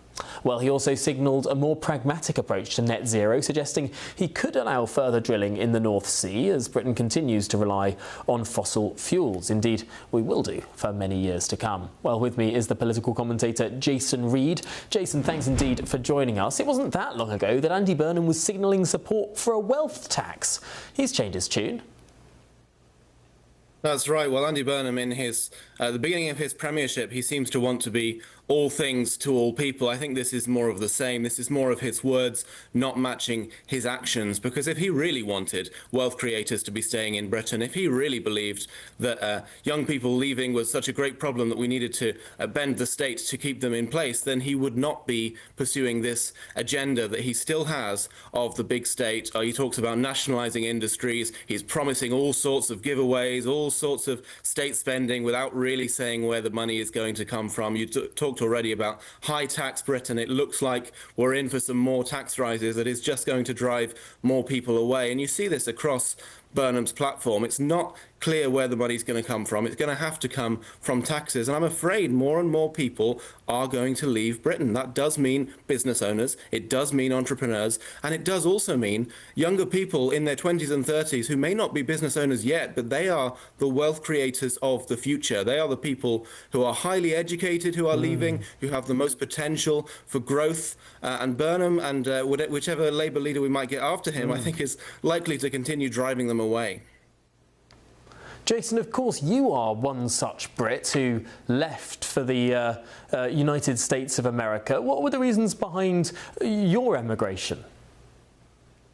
Well, in my case, it's temporary. I'm going to be coming back very soon. But I am in the US right now on a work trip. And let me tell you that there is a very different attitude here towards capitalism and towards growth. And you can see it straight away with the people you talk to. In Britain, there is a skepticism of wealth. There is some kind of idea that we're competing against each other for the same pot of money. But of course, capitalism doesn't work like that. I think we need a bit more of the American dream in Britain. We need to be encouraging people to lift themselves up, to create businesses, create jobs, create that wealth that then benefits us all. And there's a reason why America is so much richer than us now. Their salaries are higher. They're doing so much better. All the big companies making products that we use are, of course, based in America. There's no reason we couldn't do the same in Britain, especially with the AI revolution coming along. London could be a much more important global hub than it is, but it's just not going to happen with this kind of big state mindset we have in our leaders. Yeah, it is remarkable that Burnham feels he has to say, I want wealth creators to stay. I mean, previously, we've relied on politicians to show, not tell with policy, right? To cut taxes or incentivise development in whatever way they so choose. It's interesting that we've now got a Prime Minister who's sort of trying to say, please stay, despite all the things I've said in the past, despite the market expectations for higher taxes come the budget. I mean, it's remarkable that he feels the need. That's exactly it. Yeah, Burnham's brand of politics, I think, is about to crash head-on into reality when he realises that you do have to back those words up with actions. If you want young people, if you want wealth creators to stay, you've got to create a tax and a regulatory regime that's friendly to them so that they will want to stay, so that they will see that Britain has a welcoming economy that is ready to grow. Burnham so far has been playing politics on easy mode. Parliament has been in recess, which means MPs haven't been around to scrutinise him. He hasn't been getting too many many difficult questions, and he's been promising giveaways. He's been promising energy bill help, bus fare caps, you name it. He's been promising all this spending. He's got, of course, the defence spending commitment that Keir Starmer made on his way out of office that he's got to fund somehow as well. Tax rises are coming, and so we'll see later in the year when the budget comes around whether Burnham really means it about wealth creators staying. But you're right, it is remarkable we've got to the point where he has to claim that this is something he's in favour of, because his actions and the actions of his colleagues do not back that up. Well, Jason Reed, political commentator, live from Florida. I hope you bring back some of that American entrepreneurial spirit with you when you return to the United Kingdom. Thanks indeed for joining us.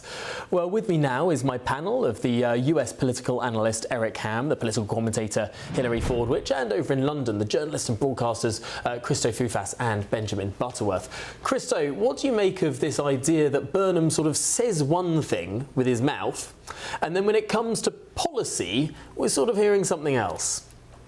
The man is just style over substance. And when you look at that hideous zip-up polo shirt that he wore arriving in Ukraine, it wasn't even good style.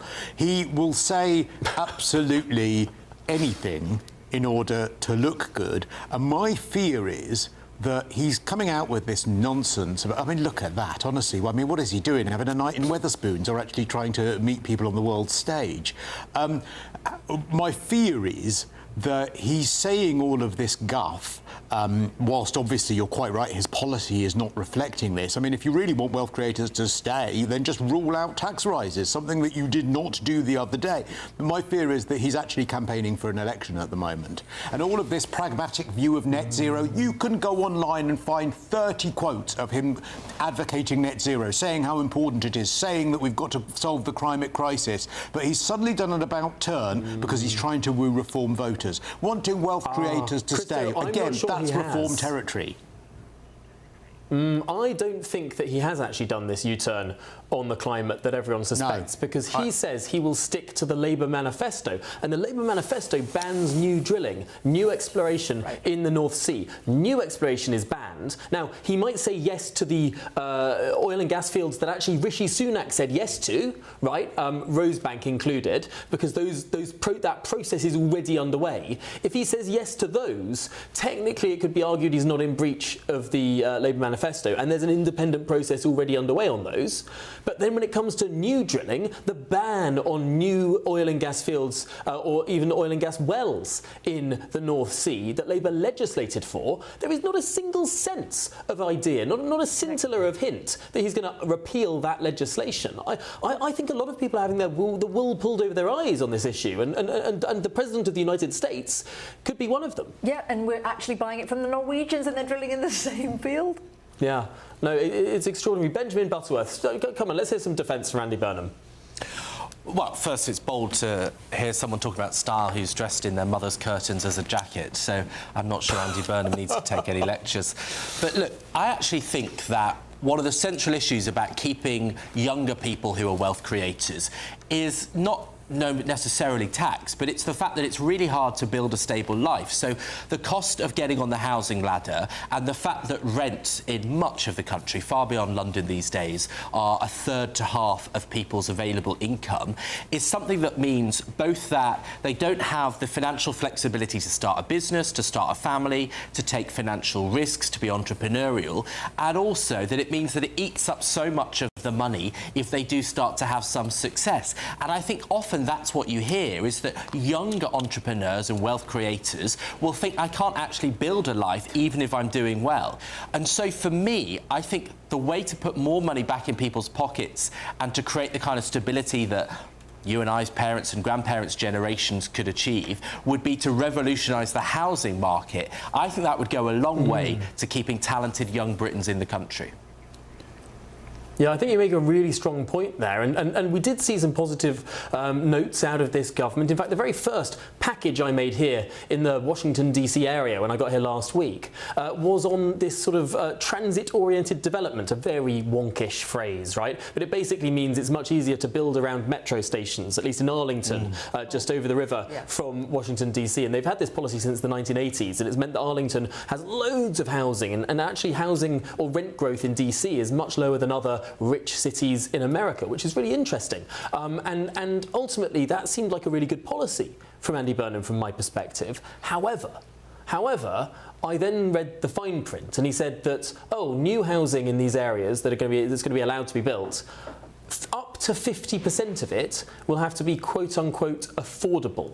Now that might sound nice to people, but that's actually, it's going to have to be subsidised by the rest of the development. That means the houses that are on the market rate will be more expensive than they otherwise would be, and then it's also acting as a tax on that development, meaning it's more expensive to create that development in the first place. Lots of places that would be viable with, say, 10% affordability quotas are unviable with 50% affordability quotas. This is a massive tax on construction, and I wonder actually how many houses will be built given this massive tax rate effectively that has been applied to new development. And dissuade people who are more affluent wanting to live there anyway.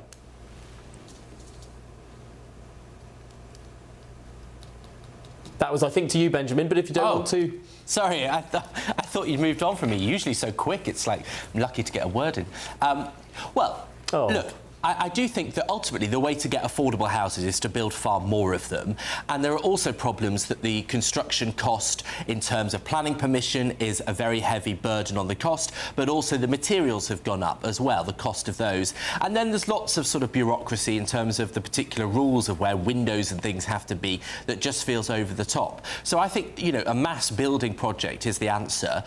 I think one of the problems is that politically it doesn't look so good. So where I live in South London, there's been the biggest development in the whole of Europe of loads of enormous tower blocks that look fantastic, and in principle I think they're great, but they're very expensive. And I think you get a political problem in lots of cities, not just the capital, where people say all these fabulous towers are going up with penthouses that cost a fortune, and some of them are sold off-grid to Chinese investors, for example, and that means that it's not having the impact on the market and it's not accessible to normal people in the way that it should be. And I think when you have that kind of behaviour, it's understandable that many voters and politicians say, well, actually, you should have a quota of affordable housing, because otherwise, are you building for someone else? No, all you need to do in that scenario is stop foreign investors, or have a limit on the number of those properties that could be sold to foreign investors. Because hang on, you might have borrowed a suit for this evening, but that doesn't mean that you're still not talking nonsense. Now, what this means is, if you have these great tower blocks that are more expensive, but they can only be bought by people who are already residing in the city, those people are likely to be moving up the property ladder, meaning that the properties that they would have been in previously will then become available for people who are further down the scale. Tom, I think you made an absolutely brilliant point about the fact that these absolutely ridiculous quotas of affordable housing, why would you bother? Well, if you're a developer, you're developing for profit. That's the point. And this sort of, again, it goes back to what we were talking about before, this view of profit being something of suspicion, meaning that they have to do anything they can to stop that profit, meaning that people just don't bother developing, and that is the problem. And this is the irony, because Andy Burnham was Mayor of Manchester, Mayor of Greater Manchester, where they had built a huge amount more housing. Do you know how they did it? 0 affordable housing quotas. That's what they did for those towers that went up in Manchester. 0 affordable housing quotas. And the people that were running the councils, Labour politicians, might I add, say, when they were criticised from the very far left of the Labour Party, why 0 affordable housing? It's like, well, if we had those quotas, these towers wouldn't have gone up in the first place, and there'd be 0 houses, affordable or otherwise, 0, because these quotas make this stuff so much more expensive. The strange thing is, and I was kind of hopeful about Andy Burnham, that he might apply that sort of Manchesterism to London, where these high quotas have been applied and building has been on the floor. And yes, a couple of towers have gone up, but my goodness me, Benjamin, I think you know this statistic better than most, that the number of new home starts in London, a city of 10 million people, was just 6,000 last year. Wow. Just 6,000 new homes were started in the private sector in London last year. That is a city of 10 million people. So yes, people can look at the centre and see, oh, there's a tower gone up, that we must be building loads. We're not building a sausage. That's why it's expensive. Sorry, I've got onto housing. It's one of my pet subjects. I like to rant. Eric, you've been sitting so patiently. We were originally talking about Andy Burnham saying that he's going to stop a brain drain from London, or indeed the UK. Yeah, I think the larger issue of how do you keep the wealth creators here in the United States, President Donald Trump, I think, has attempted to address this issue and he's tackled it. But also we have to remember there can be trade-offs with that, and we're seeing them play out here in the United States. The president got his big, beautiful bill passed, which actually massively cut the tax rates, particularly on America's wealthiest people. But in order to pay for it, of course, there had to be a lot of cuts to the social safety net programs that we're seeing play out. But it also, too, in terms of the trade-offs, that's one. But an additional one that we are seeing it now is the United States debt has now passed $40 trillion, which means it's costing America more to actually borrow money. And of course, that's going to be a pinch on the American people, to say nothing of the national security concerns that it also brings, because now the United States, which is locked into a trade war with Canada, and oh, by the way, Canada holds the 5th largest amount of U.S. T-bills. And so if they decide to actually let those go, we could see the United States economy fall into a tailspin. But again, we do see where this issue is being addressed, is being tackled, but of course there are additional trade-offs that come with that also need to be addressed as well. Hillary Fordwich, what do you make to that point? That sort of fiscal conservatism is sort of something of the past. The Republicans of old, even the Tea Party movement, they were calling for balanced budgets. That seems to be so sort of anachronistic now. Oh, that's a huge issue with the budget. And actually, one of the last people to actually balance the budget was Bill Clinton. And Newt Gingrich. And with Newt Gingrich, the two of them together. Thank you very much, yes. But I would say this, and with regard, let's link the two stories together here with Andy Burnham. Don't forget, being mayor of Manchester was nothing like in the US when you've been a governor of a state. That's usually sort of a very good pedigree to becoming a very effective president. And so I think that that's one of the issues. Andy Burnham basically just was given money that he had to then, could go ahead and spend. He wasn't actually raising money. And I think this is one of the big differences with politicians and all of the Labour government. Not one of them actually has had to make payroll. And I think that's a huge issue. There is no such thing as government money. It's our money. It's our tax dollars and tax pounds. Now, with regard to your question, when you look here in the United States, let's look at one very concrete thing. This is not a political opinion. This is a fact. We are losing population from every single blue state. They go to red states. Why? It's not just because of the nice climate in the South, because there's a great climate in California. They are leaving. This is the first time in California's history that the population has declined. We actually have a Brit there now, Steve Hilton, who worked for David Cameron. He's actually running for governor there, and basically he's trying to make California great again. The more you tax something, the less you get of it. So going back to Andy Burnham and what's happening now in the UK, the more you tax something, the less you get of it. People are going to leave anyway. That's happened with every single state in America. If I was running for office, I would just stand in front of a map and I'd point to the failed states and the states that have succeeded. So what does Andy Burnham have to do, and the Labour government? Get on board with human nature. People are going to leave. They've got to change regulations. You've got to change incentives. You have to change it so that basically British society has failed in terms of incentivizing people to want to be successful. Eric. I mean, you're absolutely right. But again, you have not addressed the trade-offs that we see. President Donald Trump has done that. He has said, hey, I want wealthy people. I want them to stay in this country. I want them to keep their billions in this country. I want them to keep their companies in this country. And so we're going to remove the regulations. We're going to remove the debilitating taxes on them.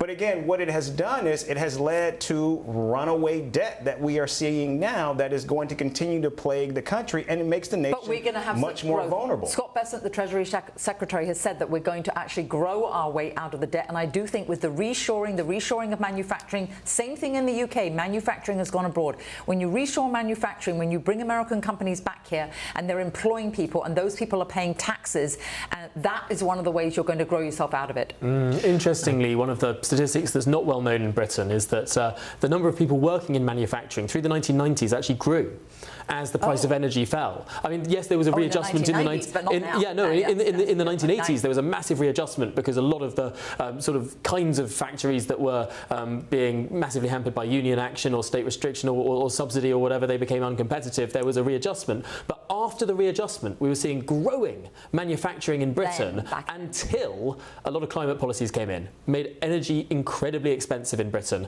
That's when we started to see the decline once more of British industry. I mean, ultimately, ultimately, unless we can find a way to get cheap energy, we can't have industry. Now, there are people who say that the way to get cheap energy is through green technology. Maybe. The way we've done it in the past is, of course, fossil fuels. I think that is a debate to still roll on. But thank you all for joining us in what was a debate not just about Andy Burnham, but also about housing, about energy, about Donald Trump, about the big, beautiful bill. We've covered it all. Thanks very much indeed.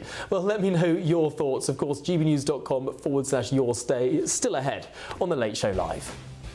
Well, the University of Cambridge is under fresh scrutiny after controversial jihad writings penned by an assistant research professor have been uncovered. We'll be breaking it all down. This is The Late Show Live, only on GB News.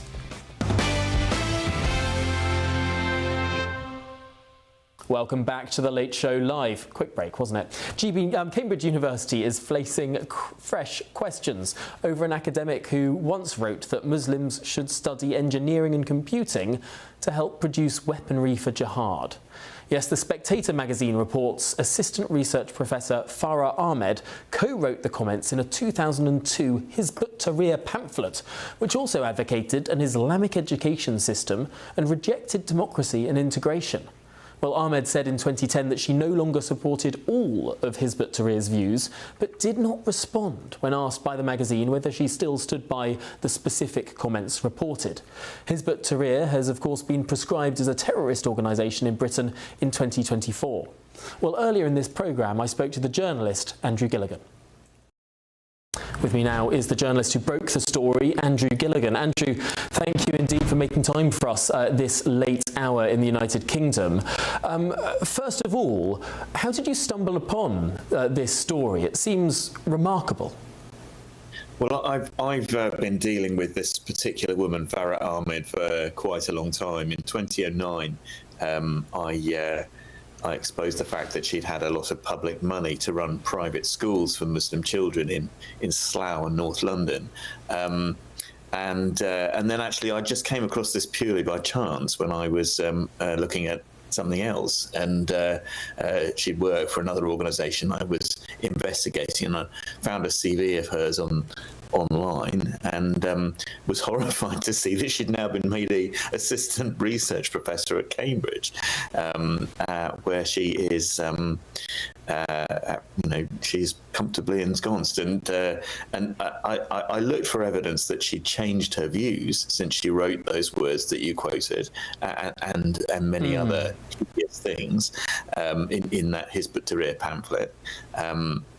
But I mean, actually came across some. I mean, I looked up what she's teaching at Cambridge now, and it's not quite explicit, but it's a soft version of the things she was saying, or several of the things she was saying in that pamphlet about, for instance, Western education being wrong, and the need to educate Muslims separately, and that sort of thing is really disturbing at one of our top universities.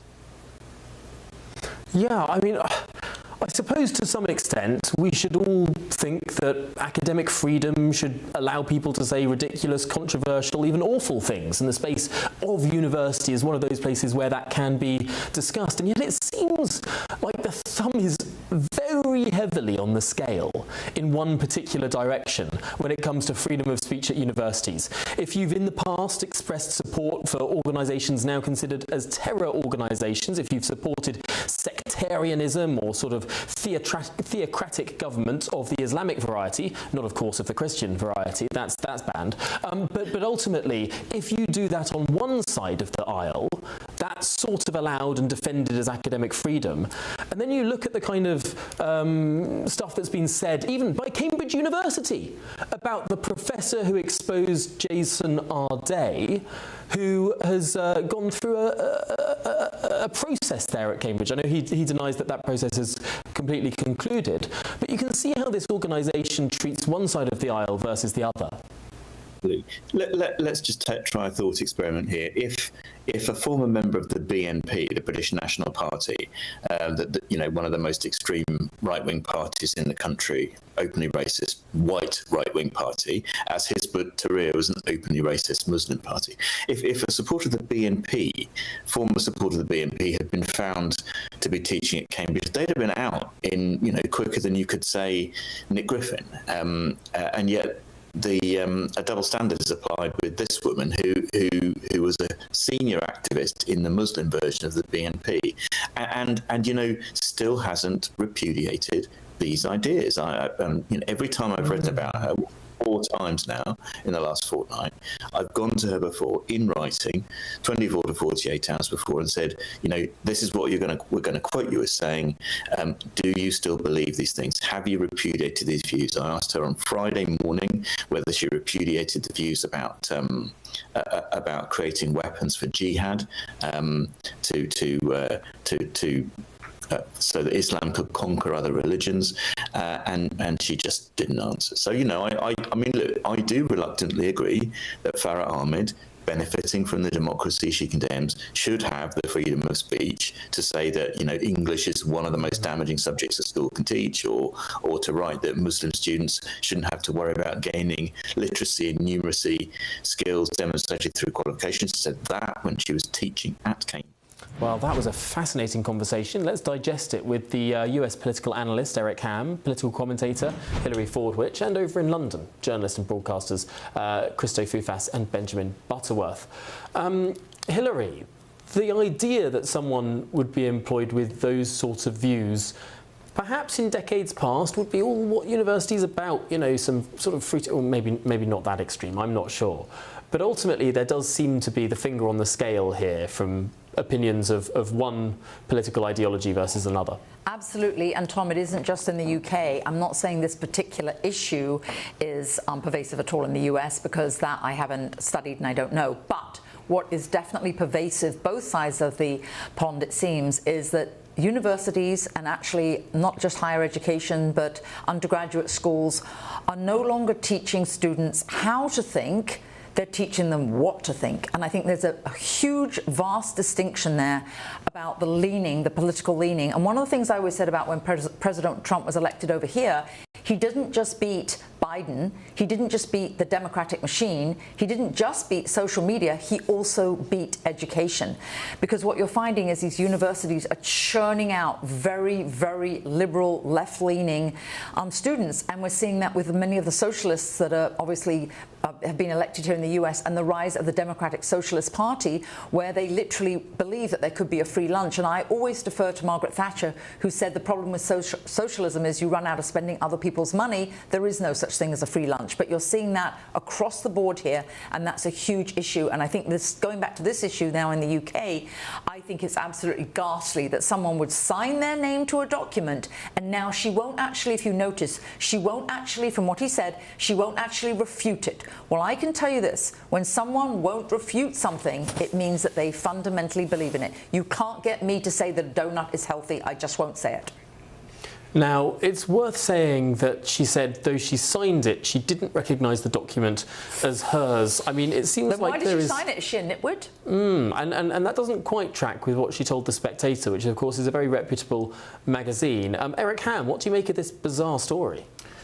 Well, I think in universities, the idea and the purpose, of course, is enlightenment, and to get there, there are going to be oftentimes ideas, ideology, and of course academic pursuits, intellectual efforts to engage in these types of conversations that oftentimes are seen as, or can be, uncomfortable.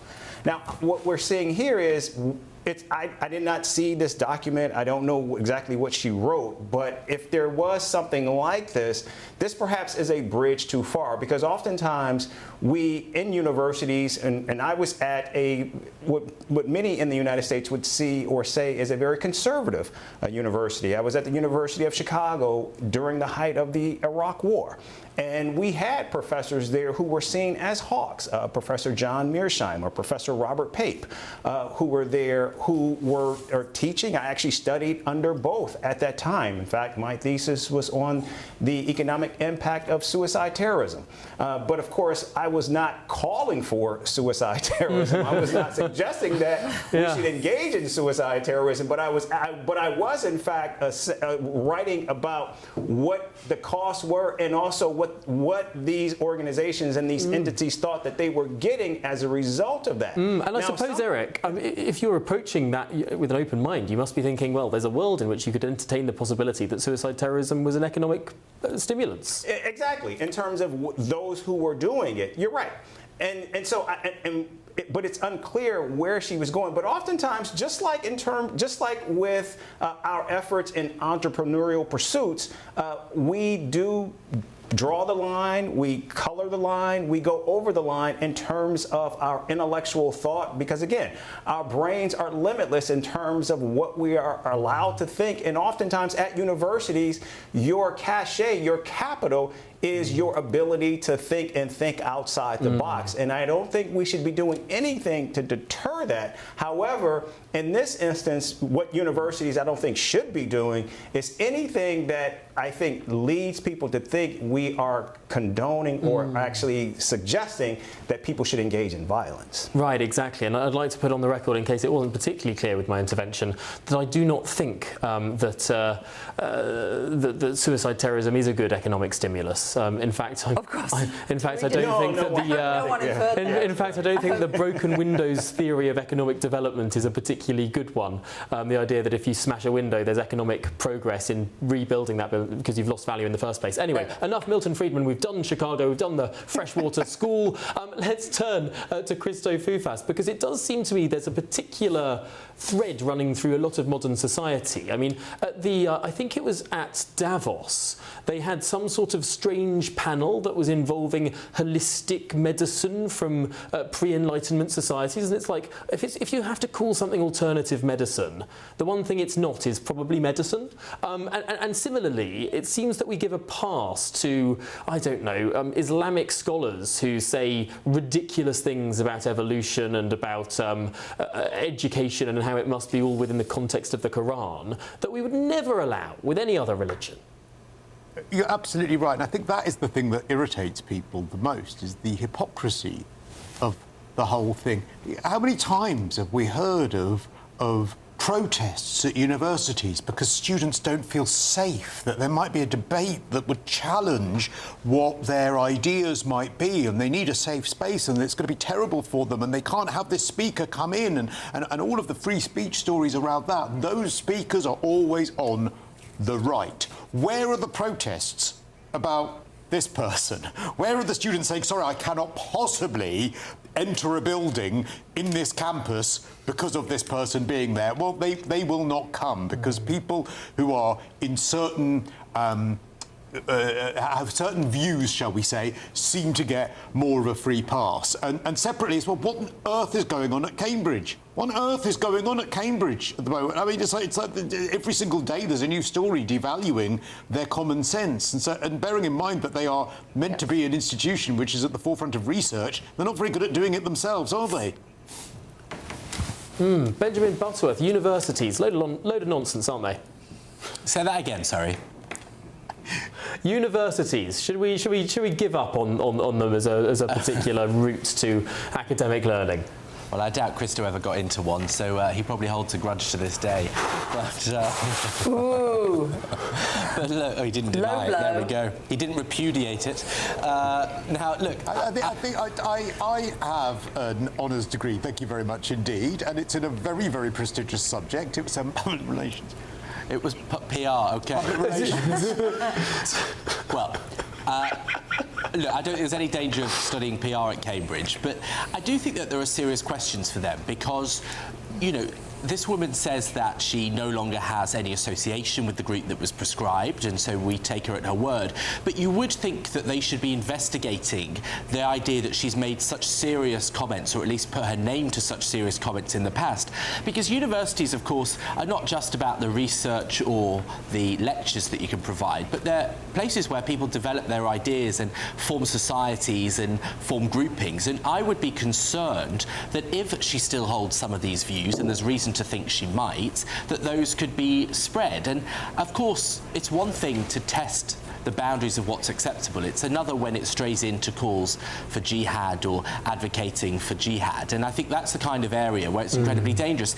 And look, this might be the one view where, you know, GB News, you all say, actually likes what I have to say. But I wouldn't be so sure. I'm on there right now, and you can tell me in a minute. But I really do think that when it comes to Islamism or very conservative interpretations of Islam, there is a complete oversight on the left. You know, I, as a gay person, do not feel comfortable with many of the ideas that are commonplace among conservative Muslims.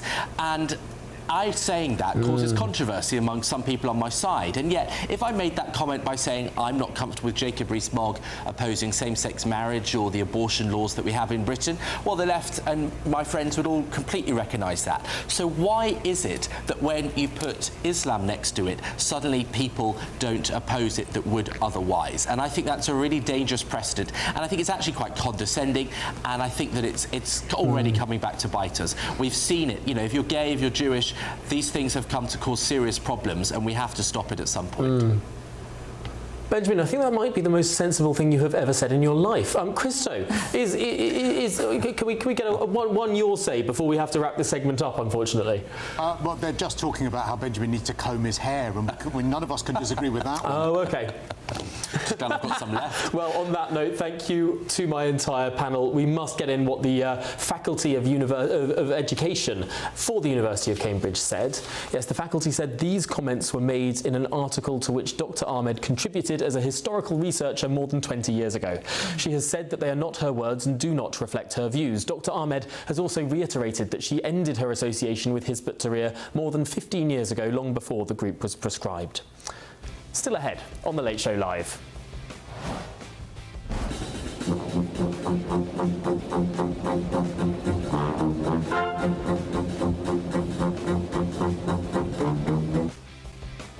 Yes, Buckingham Palace pays tribute to Dolly Parton in the only way that Buckingham Palace can. Perhaps the best way they can. Of course, Parton sadly passed away at the age of 80. Well, much more on that soon. This is The Late Show Live only on GB News.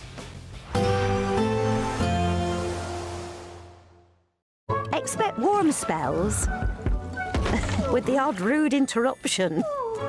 Box Boilers sponsors the weather on GB News. Hello, good morning. Welcome to your latest GB News weather update brought to you from the Met Office. Heavy rain will move northwards throughout today. We're bringing a risk of thunderstorms to parts of Wales and England. Drier though further north, but we do have a weather warning out through much of today, particularly for parts of North Wales into central areas of England where the rain may last quite a while, bringing a risk of some surface water flooding where we get a lot of rain falling in a short space of time. There's also a chance of some heavy downpours, bringing a risk of thunderstorms across more southern areas into this afternoon. But for Northern Ireland and Scotland, it's going to be a dry and bright day, particularly for more northwestern areas of these areas. Temperatures climbing towards the mid-20s here, so a very warm day indeed. It will feel humid as well into this evening once again. It's not until this weekend where we start to lose that humidity and warmth that you may have felt over the past few days. But a fine end to Thursday to come across more northwestern areas of Scotland with shelter from the easterly wind. A bit more in the way of cloud across more northeastern areas of Scotland, northeastern England, seeing some of that heavy rain into this evening. A continued chance of heavy downpours into this evening as well across parts of Wales and central England. We could also see some heavy downpours across the southeast coast through the early hours of Friday. So a risk of some very heavy rain, but also some drier weather. You can see some drier gaps in the weather overnight tonight, and that will bring more cloud as well. Temperatures still on the high side overnight in the mid to high teens. We'll still feel quite humid to start the day on Friday, but fresher air is moving in for Friday from the north and west, and that will bring quite a fine day for parts of Northern Ireland. Elsewhere, though, across the UK, it's going to be a bit of a mixed day. A risk of showers, a chance of some heavy rain through the day wherever you are. This bringing a risk of thunderstorms, but also some brighter weather, and we'll feel quite warm. But also the winds will start to pick up too, so do keep an eye on the forecast. Bye-bye. Expect warm spells with the odd rude interruption. Box Boilers sponsors the weather on GB News.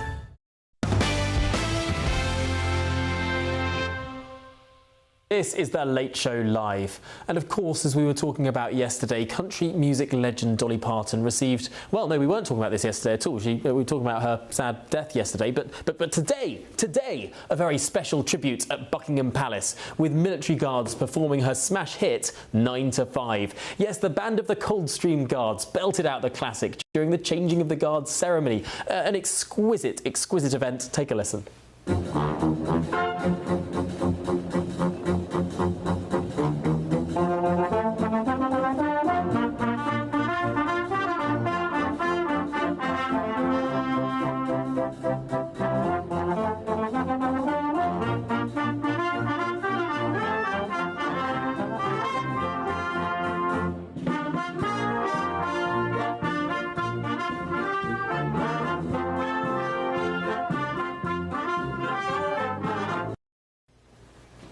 Yes, the entire standing army of Britain right there in that shot. No, I'm joking. Well, with me now is my panel of the US political analyst Eric Ham, political commentator Hilary Fordwich, and in London, journalists and broadcasters Christo Fufas and Benjamin Butterworth. Christo, pomp, circumstance, ceremony, what a send-off. I think it's just absolutely beautiful, and I think that the way in which people have reacted to this with such love. Imagine... I mean, I don't know of anyone that here, actually, I don't think any of the five of us could imagine that the day we shuttle off this mortal coil, not one person having a bad thing to say about us. Not one. I haven't heard anyone say anything that, oh, she was a bit difficult, she could be temperamental, anything but positive stuff. And I also, I think that was just absolutely beautiful. But I also think... We were talking earlier about how you were saying about how the Americans are a little bit obsessed with calling people King of Rock and Queen of Country, whatever. When you look at the philanthropic work of Dolly Parton, it is actually akin to the kind of work that we have from our British monarchy. She gave away, as part of her Imagination Library, over 330 million books. Any child, any parent of any child between birth and 5 years of age can sign on to the Imagination Library. They can still do it now. My neighbours 2 doors up in South London get this and have a book sent to their child every single month for the first 5 years of their life. That is funded by Dollywood and the Dollywood Foundation, another endeavour that she did in Tennessee, where she grew up, which was a very poor area of the United States. She put Dollywood there because she wanted everyone there to have an income and have a job. She finances the Imagination Library. She has made a real difference to literacy worldwide, all because she never forgot that her father couldn't read or write. So that is beyond being a brilliant pop star. That is making an actual real world difference. So many celebrities talk about all their philanthropy and all their stuff. She was actually just out there doing it. Benjamin. Yeah, I mean, I think that's what really shines through. It reminds me a little bit of when George Michael died and all sorts of great deeds came to light after his death that he had never promoted himself. Of course, we knew about the Imagination Library, but I think you're getting a real appreciation for it. And of course, what I didn't realise until the last day or so, is that it's something that happens in this country. You know, in Rotherham it was brought first in 2007, and so there are a great many children whose literacy has been improved and their love of reading has been improved because of Dolly Parton. And so I think given that alongside her long-term popularity, the idea that Buckingham Palace did that tribute was incredibly classy and deserved. I think they didn't really waste any money on videographers. It just seemed to be someone stood with a phone by the gates of Buckingham Palace, so no taxpayers' money wasted as well. I think it was really lovely. This is the new slim monarchy. Exactly. And, you know, the other point, I was thinking when I watched it earlier on today and how brilliant it was, but how many countries could show their dedication, their soft power, their admiration in a way like that? The fact that we have the monarchy and Buckingham Palace in order to show our admiration for someone like Dolly Parton in that way, it's very special. And I noticed, I think that the Rapid Response Twitter account from POTUS also shared it, having thanked the Buckingham Palace for it. So it seems like it's gone down very well. Hilary Fordwich, a real moment of special relationship there. Yes, absolutely. I do think so. And if I could just add to what actually Krista was saying, I think it's definitely the philanthropic difference that she made. But one thing with regard to reading, just there are 6 American states that actually base their construction of prison cells based on the number of children that can read in the 3rd grade, which would be like infant school. Because when children can't read, they end up turning to crime, and that's basically one of the ills of society. And that's amazing when you think about prison construction, they can predict that. So I think she was absolutely right targeting this, and of course an alignment with the royal family might have been, this is really a cause that Princess Catherine has dedicated herself to, early childhood education. So I think there's great alignment. My only concern is, and not to be the only person in the world that's putting a little tiny damper on this, is, but where do you draw the line? What is the criteria of, like, we've had President Trump has lowered the flags to half-mast here. I think that's very admirable. I think Dolly Parton did wonderful things. I love the fact that it's a non-partisan issue. Everybody's coming together, both sides of the Atlantic, red and blue states, everybody, it's wonderful. But what is the line when Paul McCartney from the Beatles, when he passes, is it going to, where do you draw the line? What is the criteria? Eric Ham, just quickly on that. I think in this country, we talk about the names that we use in terms of royalty, but when we also talk about our singers, particularly our women entertainers, there's often the term, the moniker diva, that they typically will get, and oftentimes that's seen as a badge of honor. In this case, in Dolly Parton's case, she was never termed that. However, that did not actually deny her from this pantheon of being great entertainers and someone who broke the mold and who was able to unify people from all walks of life. Well, what a lovely note to end that conversation on. And can I just say what a pleasure it has been spending the most ridiculous birthday I've ever had in my life with the 4 of you, because as I mentioned a little bit earlier, today's not just my birthday, it's quite a big one. It's my 30th birthday, and somehow I've ended up marking it here on a work trip in Washington, D.C. Yeah, apparently turning 30 is also an excuse for my colleagues to delve into the archives, because they've managed to dig out a clip of me being a YouTuber aged 17. In a few years' time, I won't exist anymore. Everything that makes up me will have changed, and effectively, I'll be dead. I mean, a person called Tom Harwood will still be alive, fingers crossed. That was a video I made when I turned 18. Why didn't we see the whole thing? Oh, I'll dig it out specially for you a little bit later. But it was all about Theseus's paradox. It was all about how when you get older, are you the same person in sort of 10 years' time compared to the previous 10? Wow. Well, that's a bit of a blast from the past. Thank you all for being here. We actually have some celebrations here, and I did want to ask you, while we pop the bubbly, I did want to ask you what you all did for your 30th birthday. Hilary, what did you do? Well, actually, gefeliciteerd. Ik woonde in Amsterdam. Wow. I was in Amsterdam. I was heading global business development for KPMG worldwide, and I lived up the Heergracht. And so I met my then ex.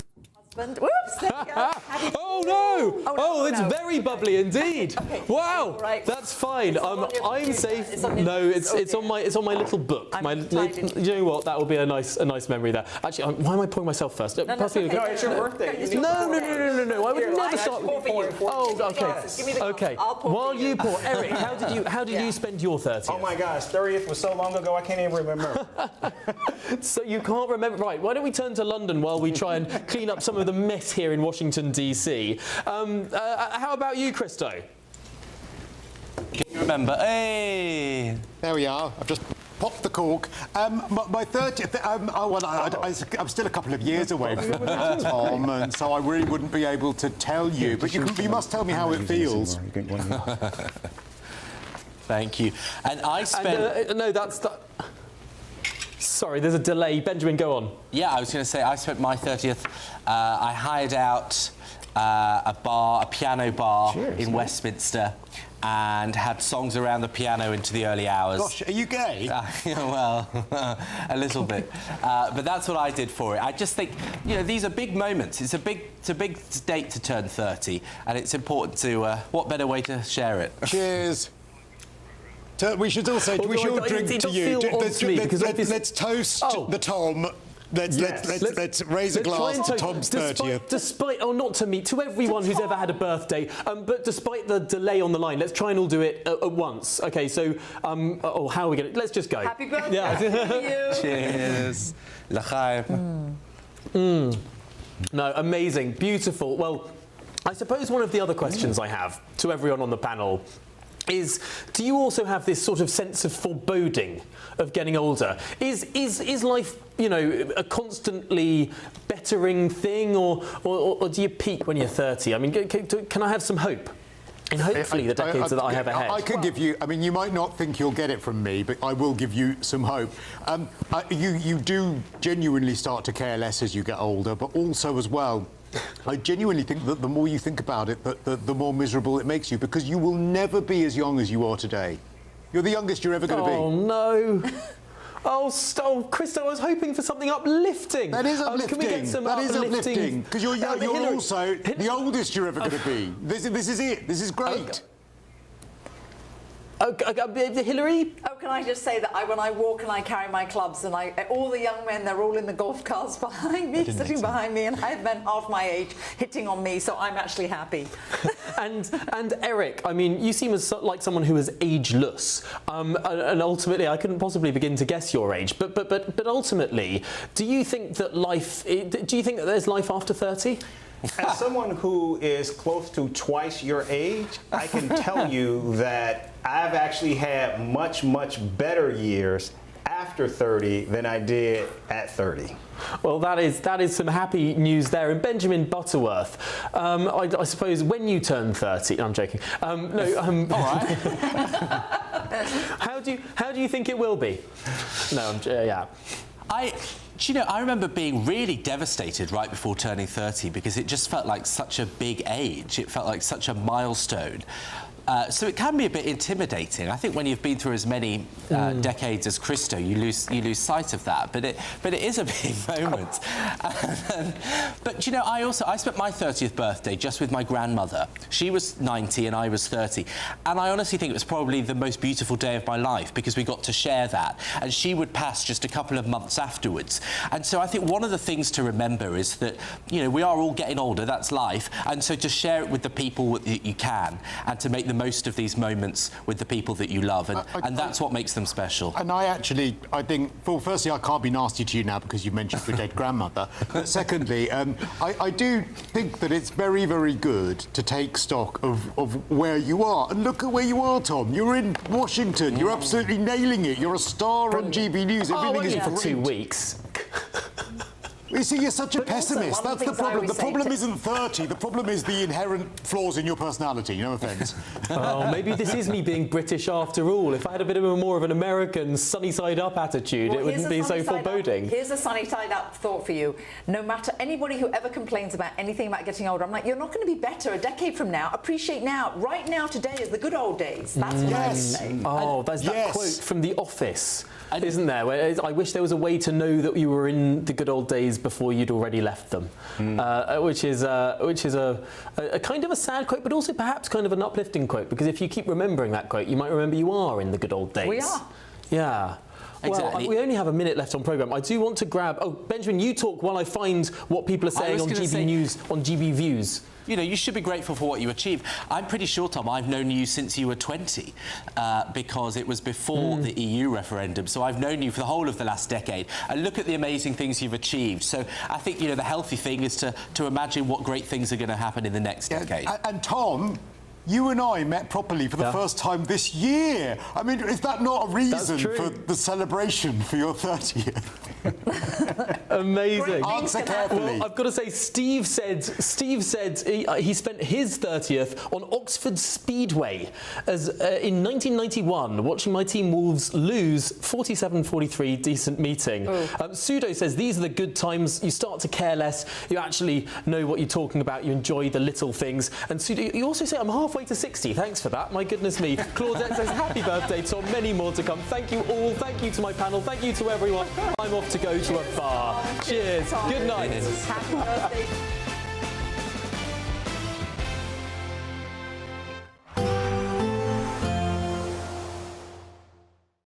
Today, clouds overhead.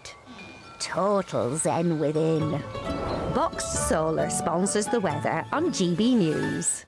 Hello, good morning. Welcome to your latest GB News weather update brought to you from the Met Office. Heavy rain will move northwards throughout today. We're bringing a risk of thunderstorms to parts of Wales and England.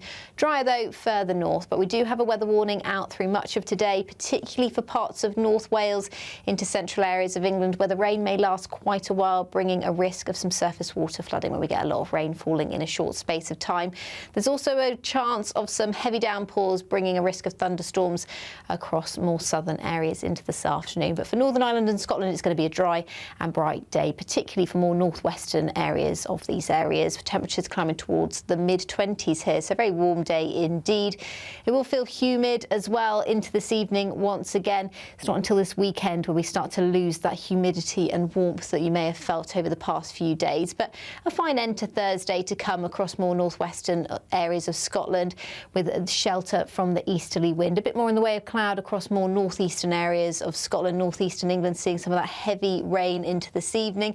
A continued chance of heavy downpours into this evening as well across parts of Wales and central England. We could also see some heavy downpours across the southeast coast through the early hours of Friday. So a risk of some very heavy rain, but also some drier weather. You can see some drier gaps in the weather overnight tonight, and that will bring more cloud as well. Temperatures still on the high side overnight in the mid to high teens. We'll still feel quite humid to start the day on Friday, but fresher air is moving in